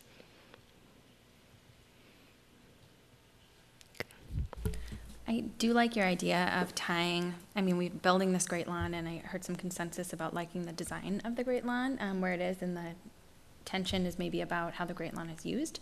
And I do like your idea of tying the programming and the use of the great lawn to resolving the parking situation, and having those two things be linked, because that doesn't impact the design, but really how we program, and unless I'm misunderstanding, but how we program and use that great lawn. And the one thing I would add to that is I don't think we are going to have a construction project or even the next phase of this project until there is a plan for development at the Pentagon Park Link site, because the funding source from them is going to be critical for construction. So we would not have a final plan or even the next phase of construction documents until we know more what's going to happen on the south side. So I don't know if that helps anyone feel any better about the parking and access situation, but they are definitely linked together. So are people comfortable if we move forward saying that the usage of the Great Lawn would be determined depending on how we can facilitate the parking on the south side and entrance to the park? Does that make sense to everybody? I think lights-wise too, if you're not going to have scheduled programming, you're not going to need lights. So they kind of go hand in hand. So I think the aspect of how the Great Lawn is utilized is all dependent upon, I think, the next phase and what's going to go on the south side. So I think if we kind of carve that out, then we can create a motion to recommend accepting the final usage of the Great Lawn. Okay, so what I'm thinking is we make a motion to move forward with the plan as it's currently proposed, with the recommendation that a parking and kind of roadway, whatever that, kind of a traffic study is done as well on the north side, just to get an idea of how the traffic would flow, and that it's dependent on the parking situation. Would that work, Ann? I'm just trying to make sure we get something that's going to work for the city council. So are you talking about making a motion to accept the plan as it is with the recommendation that we look at programmed sporting events on the Great Lawn and lights if parking is adequate to support that? Is that what we're talking about? Right. Okay. Through studies, though. I mean, we actually can't just assume that we have enough parking there. We need some sort of factual study that we feel supports that.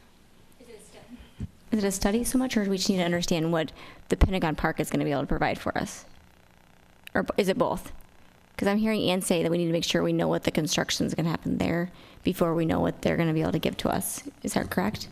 Our consulting team, based on different utilizations of different areas of the park, there are numbers that they can assign and have already assigned. So they can tell us with this park plan how many park stalls that we need, whether they're on the park or whether they're shared parking with Pentagon Park. And maybe Terry can address that a little bit more, but we've had many conversations and that issue has already been addressed. Terry, do you want to talk about that a little bit?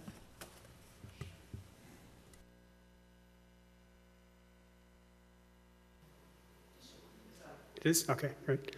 Yeah, I think the biggest thing would be for programming of sport activities would be soccer, or any type of mini-type camp associated with maybe a football or a rugby or lacrosse, where you'd have the high volumes of little children, parents that have driven them there, the multi-cars type of activity to get to the site, whether parents there taking the children or parents coming from work, that could increase the amount of cars that are there to see the kids actually practice and learn something. A basic soccer event, that'll be a lot less. A basic football event, that'd be a lot less. Rugby, lacrosse. If it's a single use type of that one field, will impact the amount of people that are there. If it is more of a higher use kind of learn to play activity where we have multiple fields and multiple different groups organized in one, that would be our highest use. So based on that, we looked at what soccer currently uses and currently programs and the number of people that would attend per team with associated parents and maybe relatives to accommodate what our numbers are that we came up with for producing the level of parking that we'd need. I think there'd be a grand, almost like the perfect storm, where you had a pickleball event and something happening on the front lawn. There was an interpretive aspect happening. People were using the bike course, and there was a small kids soccer group going on. That would be kind of the the largest possible event. However, keep in mind, depending on what the use is of the Pentagon space, we still do have the old bar building that is there with a big empty parking lot as well, that could be used to the south side as well for potential evening or weekend use as well. So there are other options that could accommodate possible overflow if we ever did get to those areas. But I think if through proper programming and planning on the park, we wouldn't have this perfect storm, and we'd try to accommodate specific activities at different times of the day to be able to utilize the existing parking that we have. So Terry, what I'm actually worried with exactly what you just described, because I think that's what's going to happen at this facility. It's what happens at Pamela Park. There isn't parking. People are parking through the neighborhood. That's what the neighbors are very concerned with, people crossing the streets and things like that. So I feel like we should make sure we plan for that, and actually that's a really great situation, right? Everybody's using the park and they're out and really enjoying it, and they're using all aspects of it, because it's not just going to be for soccer, right? There'll be people that or just want to walk through the park or want to eat something at the brew house that you mentioned, and might have a family gathering or whatever. So that's what I want to make sure that we've weighed in on, and that's what I'm not comfortable yet, that we know exactly what that parking looks like. Right, and we could run more accurate numbers based on programming that we see and what we might think those events would be. I guess the worst case scenario is the park's a huge success, right? And then we've got a really big problem on our hands. But I think the idea here is that through actively working with Ann and her group, that we'd be able to figure out some of the programming and how things are planned here so that we don't have an overabundance of people that would overexceed our parking areas. And I guess there's a part of me that says I firmly believe the park will be a huge success, so I'm trying to be proactive at guiding us through those problems if we can beforehand. I'd take a crack at saying I'd offer a motion that we accept the basic plan as it's been proposed, with a recommendation that we leave open and defer final decision on field scheduling and lighting until it's determined what's happening to the property to the south. I second.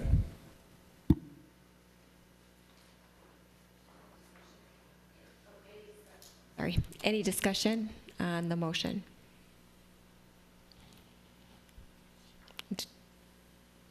Just have a question. I mean, I wonder if the city council has seen the lighting study, and can we add a friendly amendment that they take a look at this lighting study, and maybe we redo it with the berming, so that there's a full understanding that the lights aren't going to the neighborhood. I think people have an idea of lights from Pamela Park, which were legacy lights that we just didn't replace because it was very expensive. I mean, new lighting techniques are not that high up in the air and aren't necessary in this particular area. So is there some way we can work that into the motion, that whether we get a new study or have they even seen this one? I don't know. I'm sure, do you want to amend your motion? Well, I mean, Terry or Ann, you might be able to speak to what they've seen in the study. I think the city council did give some opinion last time that they were tending to not favor lighting. But I think what we're trying to do is tie the need for lighting to the scheduling for the field. And so if the scheduling for the field isn't there, we really don't have for the need for the lighting. So I don't really want to put the lighting ahead of the decision on scheduling for the field. So I'd keep that separate and deferred, would be my bias. In the motion, could you say, how did you say your motion before, Craig? I suggested that we leave open and defer further decisions on field scheduling and lighting until we knew something, had some clarity on the property to the south. Okay, so because that allows us to better understand and have some solid sense on parking, on entrance, on funding that we might have, et cetera. Okay, great. Thanks for just saying that again. Any other, Can I just ask a question before? I think that I like the way it's phrased. I just want to understand, because we're voting specifically, it seems like, just on that particular part of the field. I do think that we should make sure somehow that we've considered the safety of the actual trail itself, of reflective, whatever it may be. I mean, the water, the curving, the darkness. I just think it's important that we, even if we ask the trailhead itself, like how does safety involved in that? But so I know that the motion seems really just around that particular part of the field, but I think it's important to understand that's important as well, to me at least. And maybe you can give us some clarity. My understanding is our comments will be captured tied to it, and then the city council can take those and say, good idea, let's add, let's subtract, right? and I'm thinking too, that can be part of the next phase as well, to build in to the process, if everybody agrees. Okay. Okay, so we have a second. Yeah, so I think we can vote. Okay, so all in favor? Aye. Aye. Any opposed? Okay, the motion passes.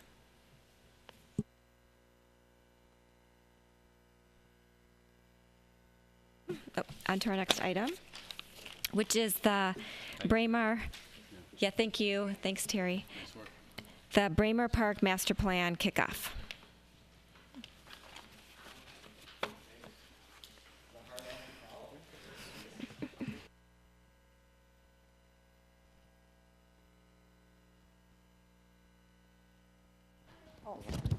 Okay, do you have a copy for the doc camera? Okay.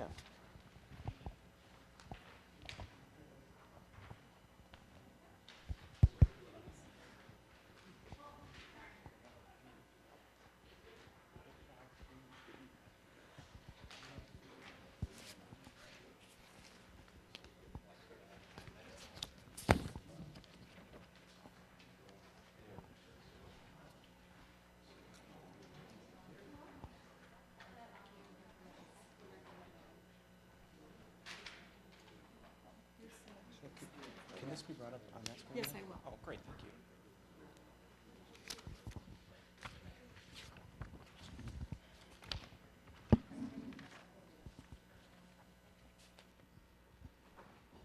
you. All right. Thank you very much, everyone. I am very pleased to introduce Ken Grieshaber. Ken is from SRF Consulting. As you know, we have selected Ken and his team to complete the Braemar Park Master Plan for us. And we kicked off our process last week, having some discussions with potential stakeholders on the property. And this is the first opportunity that the Parks and Recreation Commission will have an opportunity to provide your feedback to us prior to us really diving into the full public process with the Braemar Park Master Plan. So with that, I'm going to pass it off to Ken to lead a discussion with you this evening. Thanks, Ann. My name is Ken Grieshaber with SRF. I'm a landscape architect that have been involved in lots of master planning efforts. And this is really going to be a fun project for all the stakeholders being engaged in. We'll be going through about a 6-month planning process, similar to what you did for the Fred. And we've been in this about 2 weeks now into the planning process, and we've talked to 4 or 5 stakeholder groups, and this is just another group we'd like to have some conversation with, just about some initial thoughts and ideas for Braemar Park. And we know we're trying to reset the button a little bit based on some of the winter recreation studies that were completed last fall. But this month we'll be also engaging the general public, probably I think it's July 26th in a meeting, and following that up with online input solicitation through SurveyMonkey and other forms of outreach online. And then we'll be spending most of the month of August generating ideas for stakeholders to provide some insight into some idea generation. Then come September, we'll be coming back to the Park and Rec Commission and sharing some ideas and thoughts about some concepts and ideas. And then October is really about refinement. And then hopefully by November, early December, we'd have a final plan for approval with the Park and Rec Commission and the City Council. So I'll briefly just talk about what we've done over the last couple of weeks, last month in June, and set up some stakeholder meetings. with several stakeholder groups. The first group we met with was the Baseball Association, the Soccer Club, and some other aspects of the city, talk about recreation programming. The second stakeholder group was more about talking to the environmental groups, 9 Mile Creek Watershed District, Bar Engineering, who's done a lot of wetland work on the site. And then we followed that up with meeting with the trail stakeholder groups, which included both the Edina High School cross-country skiing and mountain bike teams. I know there was a lot of discussion about how we could or couldn't accommodate trail systems or additional trail systems in the park. And then our final meeting, we engaged city staff, so Public Works, Planning, Recreation, some golf course staff, and just some of their ideas about Braemar Park and their impressions of the park. So this graphic is basically just a summary of some of that input. We know the Baseball Association is pursuing a lot of things with Courtney Fields. They've been looking at additional grandstand seating for Field 1, new updated lighting. They want to improve some of the storage facilities. So there's a lot of cosmetic upgrades going on with the ball fields, at least initial thoughts and ideas. Then we also talked about in Zone 1 other things about other amenities within the ball field complex that might be compatible with that. One was like a play area. We talked about picnic shelters. So there's a lot of thoughts of ideas for what we potentially could incorporate in Zone 1, which is kind of the ball field complex. As we move down to the Braemar Arena and the ice arena, you know, I think there were some comments made about just the impression of the park as you enter from the frontage road, and how can we create a better entry experience to the park. The whole the idea of the architectural vocabulary of the buildings probably could be looked at in some shape or form. And then the whole wayfinding component and signage in general is lacking in a lot of the park. So that's something we definitely want to look into a lot more detail. As we move south into Zone 2 with the public safety and works facilities, I know Public Works has a lot of sensitivities to what we should or shouldn't do in and around their facilities. But the other big initiative is I think there are a lot of opportunities to expand the trail system within the park. And one of those big initiatives is trying to develop some type of loop system, because we know loop trail systems are embraced by and used by a lot more people if they do have a loop system to walk around. So we have about a little over 3 miles of trail that we potentially could develop in and around the golf course. I think there's some challenges we'll have to look at, especially in the south end of the park. We have a lot of floodplain issues to address. There's wetland areas, and as we move into Zone 3, there's a lot of issues with sensitivity to natural resource amenities. And then as we move farther up along Braemar Boulevard, a lot of challenges for bike and ped connections that we think we can make some improvements to make that a more direct connection throughout the park and really kind of orient people to the park. Zone 5 also has some challenges. It's an area that does hold water quite a bit of the time. So we think trying to focus more on Braemar Boulevard. Public Works is in the process of contemplating repaving a portion of Braemar Boulevard. So we'd like to take the opportunity to see what can we do with the street to make it maybe have more of a parkway feel. So we'd like to explore some of those opportunities for the boulevard. Other things related to the golf course, I know we had Tin Fish representatives that came to our first meeting, and they are looking for more year-round programming that can be used, that they can attract more business to their facilities. And the golf clubhouse in general, I think there's a lot more programming opportunities we could probably look at to meet the needs of other user groups, including trail users. Other programming opportunities we heard about, there used to be an archery facility that was brought up again. The whole idea of natural resources, we think, this is one of your more significant natural resource areas in the city. So we think there are opportunities for interpretation, for improving the quality of natural resources in the park, but then also being sensitive to the golf course user groups as well as the neighborhood residents around the perimeter of the park. So that's probably just a very brief overview of some of the things we heard from the stakeholder groups, and I'm really kind of throwing this out for other ideas, thoughts, things that we should consider as part of the master planning process. So just a question on the drawings with the big yellow arrows. Are those like main access points, or? Yeah, so we identified those 3 main access points to the park with Hillary Lane, the other one coming from the east as you enter into the golf course, and then obviously the frontage road access for Braemar Boulevard. And then Bush Lake Road is also I think a key pedestrian link that we'd like to study to access the park from the south. A lot of challenges there with adjacent property owners and the wetland and floodplain, but that's something we want to study in more detail with our trail consultant as part of our team. Okay. We've had a group come and give us a presentation, and then we've discussed it at length, the mountain biking. Yes. Have we taken that further? Do you have anything to say? Where are we at with that? Not at this point. Tib Wegner from Trail Source is our sub-consultant on our team. And we did have a discussion with Mork and the high school mountain bike interest. And, you know, there's a desire to have, 3 to 5K of trails within the park to make it worthwhile for their use. So looking at zones 2 and 3 are probably where all the opportunities are afforded, potentially in some areas of zone 1. We do have some oak savanna mitigation areas that we have to look into more detail with the Army Corps about what we can or can't do within those.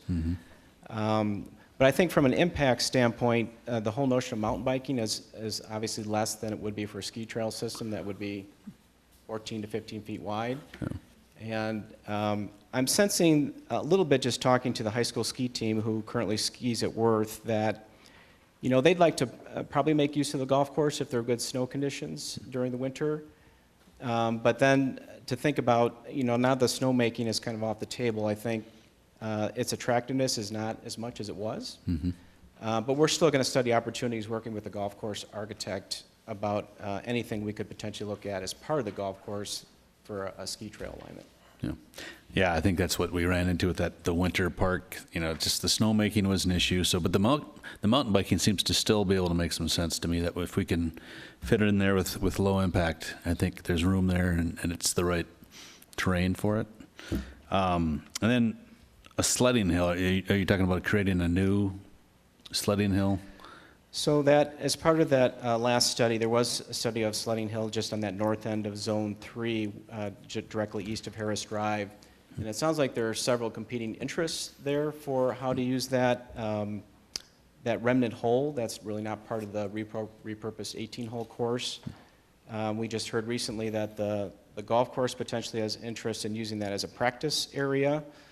But the sliding hill, I think, was studied a little bit, and I think there's some more study that we should be doing there for a potential winter sliding hill.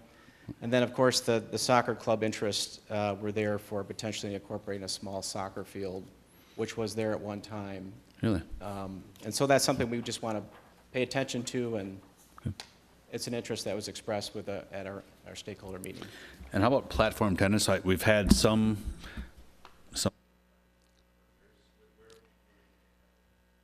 Yeah, and Ann kind of brought that up with us as which I think would be a very interesting winter type tennis activity. I think we have a lot of limitations in Zone 1, but I'd like to think between Zone 1 and Zone 2, that's kind of where you'd want to think about that. But there are a lot of space restrictions. We have minimal, the land resource only offers us so much, but I think that's something we definitely want to study. So I'd build on that. Just as a full disclosure, I'd be a strong proponent for seeing platform tennis in here. Would even be willing to go out and do some funding if we needed to have some funds developed for it. But I'd have a thought that said it would work best if it was tied in close to tin fish. Yes, that was my other...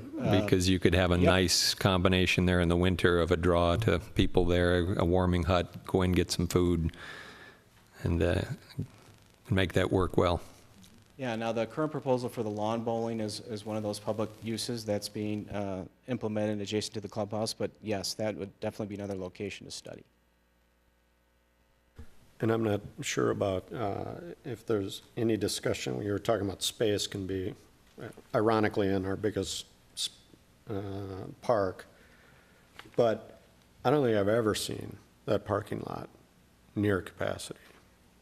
And I think of that very south kind of tip, just east of the clubhouse, that, to me, it would seem like that's some property, if push comes to shove, that could be repurposed.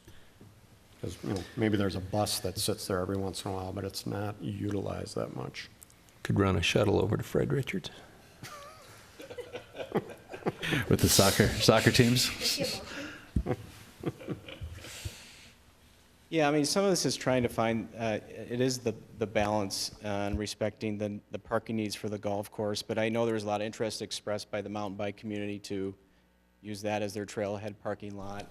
So I do think there is capacity there to provide more activity in and around the clubhouse, whether it's for the mountain bike user groups or platform tennis. I think the parking lot definitely affords some opportunities there.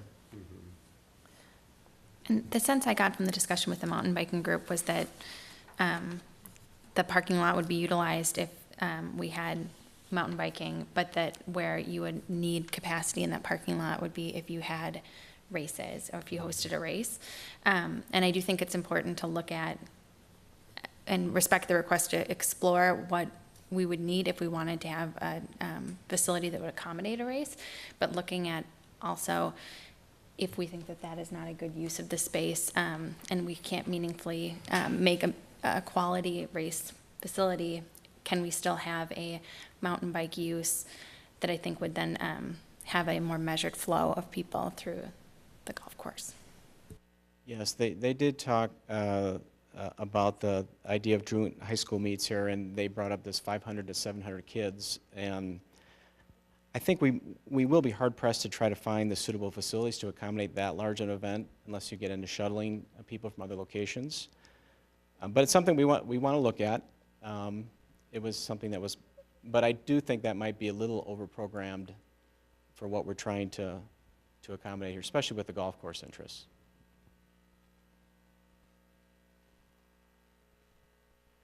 So I have a couple questions or maybe things to add on. Now, I sat in on the baseball, soccer, tin fish conversation. And one thing just to mention to the group is that one thing that tin fish is finding is that people can't find them. So I thought that was very interesting. When they're over at the hockey arena, they just aren't able to figure out how to get there. And so I think the wayfinding, and I love the idea of maybe the parkway and just making that route seem more part of the park is really important. But they might not have realized that, so I just wanted to mention that they're getting a lot of feedback that they can't figure out where it is. And then once they do find it, it sounds like there are a lot of hockey teams that'll just go hang out in the clubhouse for several hours at a time, which they don't mind. Right. But it's once people know it's there, they'll go use it. Yeah, then it becomes kind of their home base. And so Yeah. then that brought up another thing I think we should consider is the clubhouse has had a lot of nice renovation over the last 12 months or so. But we really should look at if there's a way to maximize that clubhouse. Like I know the lower level isn't really, it's kind of disjointed. Yep. But maybe there's a way to make that more accessible and maybe even something that they could use in the winter. I don't know if there could be something inside that's in the winter that would draw people, that would help the tin fish. What? Did I hear that feedback? You know, something. So we should make sure that clubhouse is at least evaluated during Yeah. the plan. Yeah. And the other thing we talked a lot about was the connectivity of the park, which you talked a little about the trails, but I think that's one of the key items that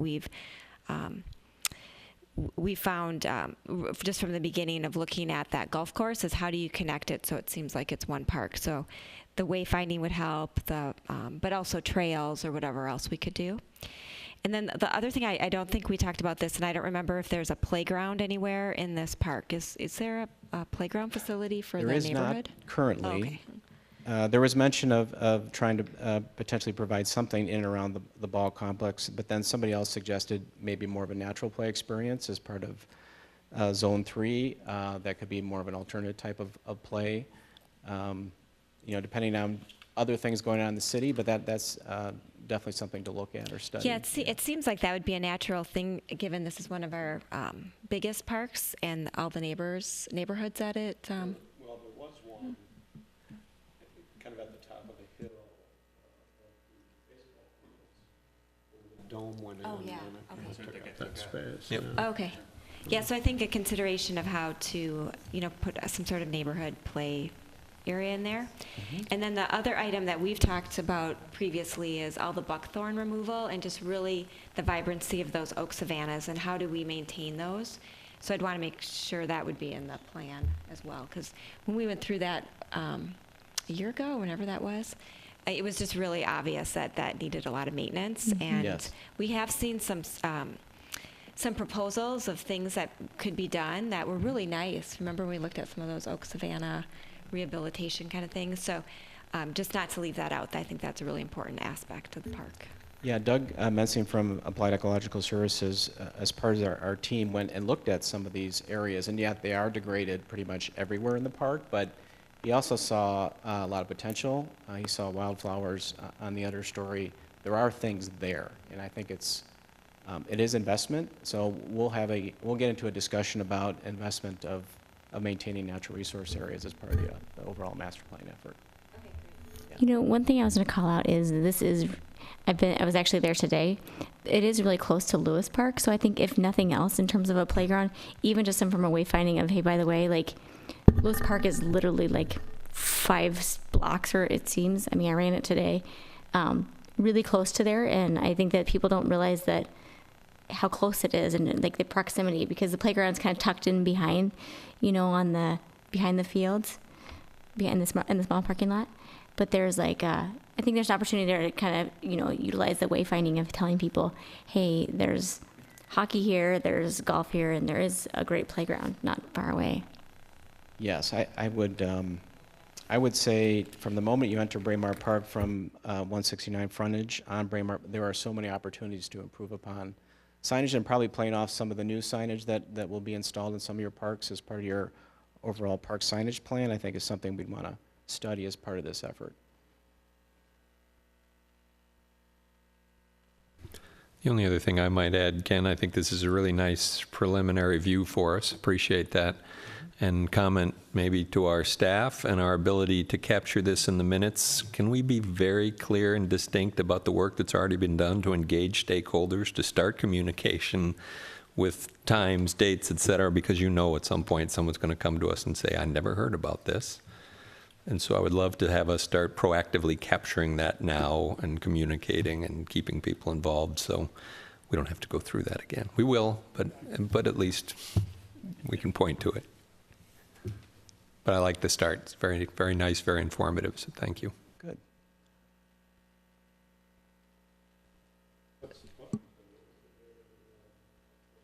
I think it's July 26th is our first public meeting. And we'd like to go to that meeting just giving some just general impressions of the park, but really give that opportunity for the public just to talk about any of the past planning efforts that have gone on with the winter recreation, but just hear any other thoughts that we can take into the idea generation process. Okay, great. Any other comments that you want to share at this point? Okay. Well, great. Thank you. Great. Thank you. Thanks for the insight and comments. And I guess we'll be seeing you, I think our next meeting is supposed to be like early September. Obviously, there are plenty of opportunities to participate in public meetings and so on. So. Yep, September 12th is the next time that we'll be talking about this with the entire board. So Okay. thank you. Yeah, thank you. Okay, the next item is our work plan for 2018. So we started that work at our last meeting with our ideation sessions, and Janet did a really nice job summarizing all of the ideas, which were included in the packet. And then as I just looked through it, it looked like there were some groupings that we might be able to put those in. So just a preliminary idea of how we could potentially group those and then maybe prioritize the activities within that. So what we want to do is have this pretty well complete at our next meeting, have a really good idea of what our work plan items are going to be. So any thoughts on the groupings or other items that we may have missed when we had our ideation session at this point that you want to mention? No? Okay, so if we could just have some homework for the next meeting, and that would be to, again, go through the summary of what we had come up with, and then you can look at how I've grouped them and send your feedback to Anne. Would that be okay? So we could incorporate it in.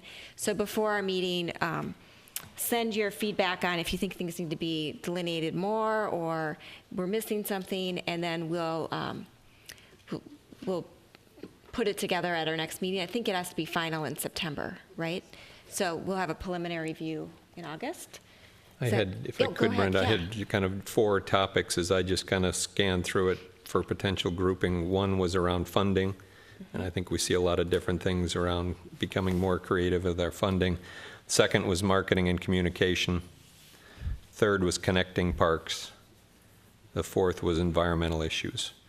And then I might add to that 2 lesser ones. One was measures of success or progress for Edina Park and Rec, and another that I'd suggested, and I would reiterate and reaffirm after our discussion with Fred Richards, would be around a field use study. And I think that could be a real good input for us making a final decision if we partnered with, you know, our staff, school district, whomever it might be, and do a really in-depth, full field use study. So Yeah, that good idea. we no longer have people saying, oh, but this is underutilized. Something we this could is publish We or could say, something. this is what we've done, this is how we did it, these are the results we have. So I think that'd be a real good work item for us. Okay, good. So Greg, what I had grouped, which is really close to what you had as well, is funding options, marketing communications. I put sort of that nature piece under stewardship, because I think that's a nice way of saying that. And then I had athletics and facilities, which had the field utilization. So the, you know, measuring the success, and then I think you said connecting parks. So consider those additional items too, and then we want to make sure we have enough things in our work plan, but we don't want to be overloaded. So we really want to get to the priorities. So the more we can sort of group things and then say within these groups, this is really what we want to work on. All of these ideas are big. They're going to take a lot of time, and we want to do them right. So I'd rather have us have less and do a really good job with it than have more. But right now we're at the ideation stage. We just want to get all the ideas out there. Okay? One question on that. I think that part of that, before we get to finalization in September, would be making sure that we go through, like we've talked about before, what is actually needed, that we actually need staff involvement, and what can we do without them, just so we have it documented in terms of when do we need them, and when can we be empowered, because I think that would be a good call out for us to do from the past.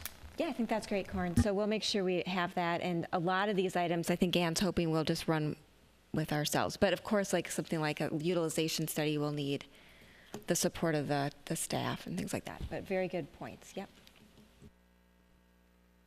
Okay, so any other comments on this? Okay, so this will be a longer agenda item for us next month, so we can finalize it for September. Okay, next item is correspondence and petitions. So there were the city council updates and correspondence. So any comments that anyone would like to make on that information that was included? Okay, great. So we'll move on to chair and member comments. So one thing I wanted to add before I turn it over to you is I did put together a quick draft of a letter that we could send out to the Adopt a Park sponsors. And I'd like to leave that with you this evening, so I've made copies, and then we can get that finalized over the next month or so, and then Janet will help facilitate us getting those sent out to the parks that we have signed up for. And this is a draft. If you have any changes, perfectly welcome. Greg helped with some changes, and Susan gave me some ideas. So those are incorporated here, but very open. I want to make sure this is a letter that we're all comfortable with, and it's really just a thank you for all their work on those parks. So with that, I'll turn it over to the rest of the members if there's any comments. Can I just ask a question? How do you want feedback on the letter, if we have any? Would the feedback go to you? Yeah, I think that's fine. Can they send it directly to me? Yeah. As long as it's a one-off, we can't copy everyone else. Just clarifying. Okay, so don't copy everybody else, but you can send it to me, and you can just email it, like scan it, or you can bring it to the next meeting. That'll work too. Whatever's easiest. Do you have a copy? Yeah, I have a copy. Should I do you want it? I can pass it out right now. Let's go. 1, 2. I'll give you my comments while we're passing that out. I just have 2 things. One of them I noticed in terms of our signage. There were our signage project. I was looking at some of the different parks. I was at Todd and I was at Alden, and I noticed that they have a plaque one on Alden. It's in the ground, and then on Todd it's actually on the existing sign. My question is, for those ones, I think it says like Alden was a gal. I don't remember her name. Sorry. But there's and I took a picture of it, but a plaque on the ground that says, we dedicated this park to her. This is why it was named after her. And then on Todd, it's actually attached to the sign. I was just curious in terms of those plaques that exist, how we're going to incorporate those with the changes to the signage. Because I think several people have asked me that. So I just want to make sure we understand what. I think it's fine if it's actually cemented into the ground, but I was just curious on the ones that are actually part of the sign. Yeah, we thought it might be more appropriate to find a better place in the parks for those plaques. Typically, people aren't going up to park entrance signs to look for that type of information, so we thought that we would just take those types of plaques and relocate it at maybe some sort of a gathering place at the park. That would be more appropriate. Yeah, I mean, because Alden is in the ground, and that was, I actually stumbled upon it because I was like, what is this? And that's how I found it. I was like, is there like a cemetery that I don't know about here? And then, but I was just curious on how that is being incorporated, because I think it's important that we still include those when we do the new signage. And then the other question I had was, I know that there's the website redesign. I was just curious on the timing of that, if we know. I mean, I was on the I don't know, the focus groups asking for feedback, but I think my biggest question, I guess the real question is, I feel like there's a lot of things that we miss on communication and that people aren't aware of. So like, there's something on the 25th I already know about. They mentioned there's something on the 26th. I think there's a lot of things that are going on that we want to make sure that people are aware of, and we want people to attend. And I don't think that the website is conveying that. I don't think that people know enough to go to these things that they're important to them, and then they don't hear about it, and then we have to have the same meeting 5 times, and I think we need to get ahead of that, and I guess the pushback would be to communications or the website or whomever that would be. Well, I think you have a couple of different points there. I think, usually, yeah. Regarding community engagement, we certainly use multiple venues and avenues to try to reach out to people, and we do a lot of different ways and a lot of different attempts. Sometimes possibly one way will work for one person and it might not work for another person, but certainly our website is intended to be our main, or at least one of our main information sources. So we always are looking to improve and continue to figure out ways to better reach our residents. Regarding the website, I don't have exact dates, but I can tell you that July is a critical month. We are starting to train staff as early as tomorrow, I know, on how to edit the website. And the last I heard is that the website will be rolling out in early August. So we are very close. We are in a stage of the website where when we make changes to the website, those changes will not be transitioned over to the new website. So there is going to be a little bit of duplication of efforts for the next couple of weeks. But we are excited about the new version of the website, and we look forward to rolling it out very soon.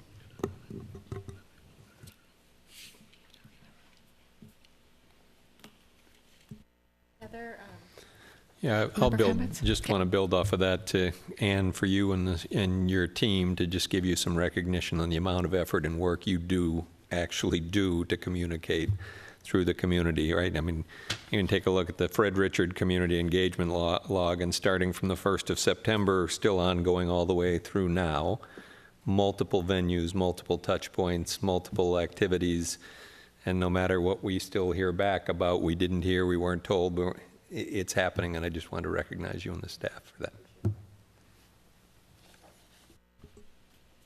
Good, I concur. I think we all agree that the communication that you're doing is excellent. It maybe just not being received all the time. But any other member comments? Okay, so then I'll turn it over to you, Anne, for the staff comments. Thank you very much. I just have a few things for you this evening. First of all, regarding community engagement, we do have our last Arden Park open house coming up this next Monday, July 17th, from 6:30 to 8 p.m. at the Public Works Park Maintenance Facility. We did add 2 more open houses by request of the City Council, and this is the second one. Our plan is to have this open house on the 17th and then present the final plan to the City Council on August 1st. So if you're interested in attending, that would be great. As was mentioned a few times this evening, we do have a Braemar Park Master Plan open house on July 26th. I will have to follow up with you on details with time and location, but I plan to get that set tomorrow. So I will follow up with you on the time and the location on July 26th. A couple of projects updates. We had an unfortunate bid opening for the Centennial Lakes Bridge project. We did have one bidder that came in at approximately our budget, and they withdrew. They said that there was an error in their bid, and unfortunately the rest of the bids came in significantly over budget. So we are in the process of reviewing the budgets. We're looking at any value engineering opportunities, but to be honest, the numbers are so high that I don't think we're going to be able to value engineer them to get them within budget. So we'll relook at it. One thing that I'm thinking of right now is that it might be good to look at the entire project, talk to some of the contractors, find out potentially why those bids came in high, make any changes necessary, and then potentially rebid the project, say, in January when there is a better bid environment. But even as a staff team, we haven't had an opportunity because of the 4th of July holiday to really discuss it. But I did want to let you know that, that the bids did come in very high on that. Now, on the flip side, we had really great news on the park signage project. As you know, we had $500,000 for the project. We spent some money on the design, but we received some really, really good bids on that. We had a low bid of $221,022 from a company out of Ohio called Geograph Industries. And so that was really great news. It's going to give us an opportunity to look at our overall sign plan, add some signs. I really would like to look at Braemar Park as we're talking about signage and wayfinding and how we could add some funding there to help with that project. Possibly an electronic sign at Arneson Acres, and maybe even be able to get into some wayfinding in parks. So it gives us a really great opportunity to expand what we had originally planned. Golf course construction continues to move along really well. We feel that we are right at schedule, and we're getting really great utilization and really great feedback on the driving range in Academy 9. At the arena, the Beauty League is back. If you remember this from last year, it was the first year. They are going to be back for their second year this year. It's a combination of, it's Twin City players, it's a combination of professional NHL players, and then also some NCAA players as well, but it's really, really great, high quality hockey. They play 4-on-4, they play 3 games in an evening. It's going to, games are going to be played every Wednesday in July and every Monday and Wednesday in August, starting on July 12th through August 21st. There's going to be 6 teams. Adult admission is $10 per person for the entire evening, and kids under 12 are free. So that was a really, really great event, league to hold at the arena. We're looking forward to having them back for the second year. It starts tomorrow. Yeah, it does. It starts tomorrow. And then I just wanted to let you all know that I will be on vacation for the August meeting, so Susan will be representing staff. That's allowed. I think it'll be the first one I've missed, but yeah. That's all. Thanks. Okay, thanks, Ann. So with that brings us, that was our last item, so if I can get a motion to adjourn. So moved. Second. Second. Okay. That, all in favor, right? Aye. Okay, we're adjourned. Thank you.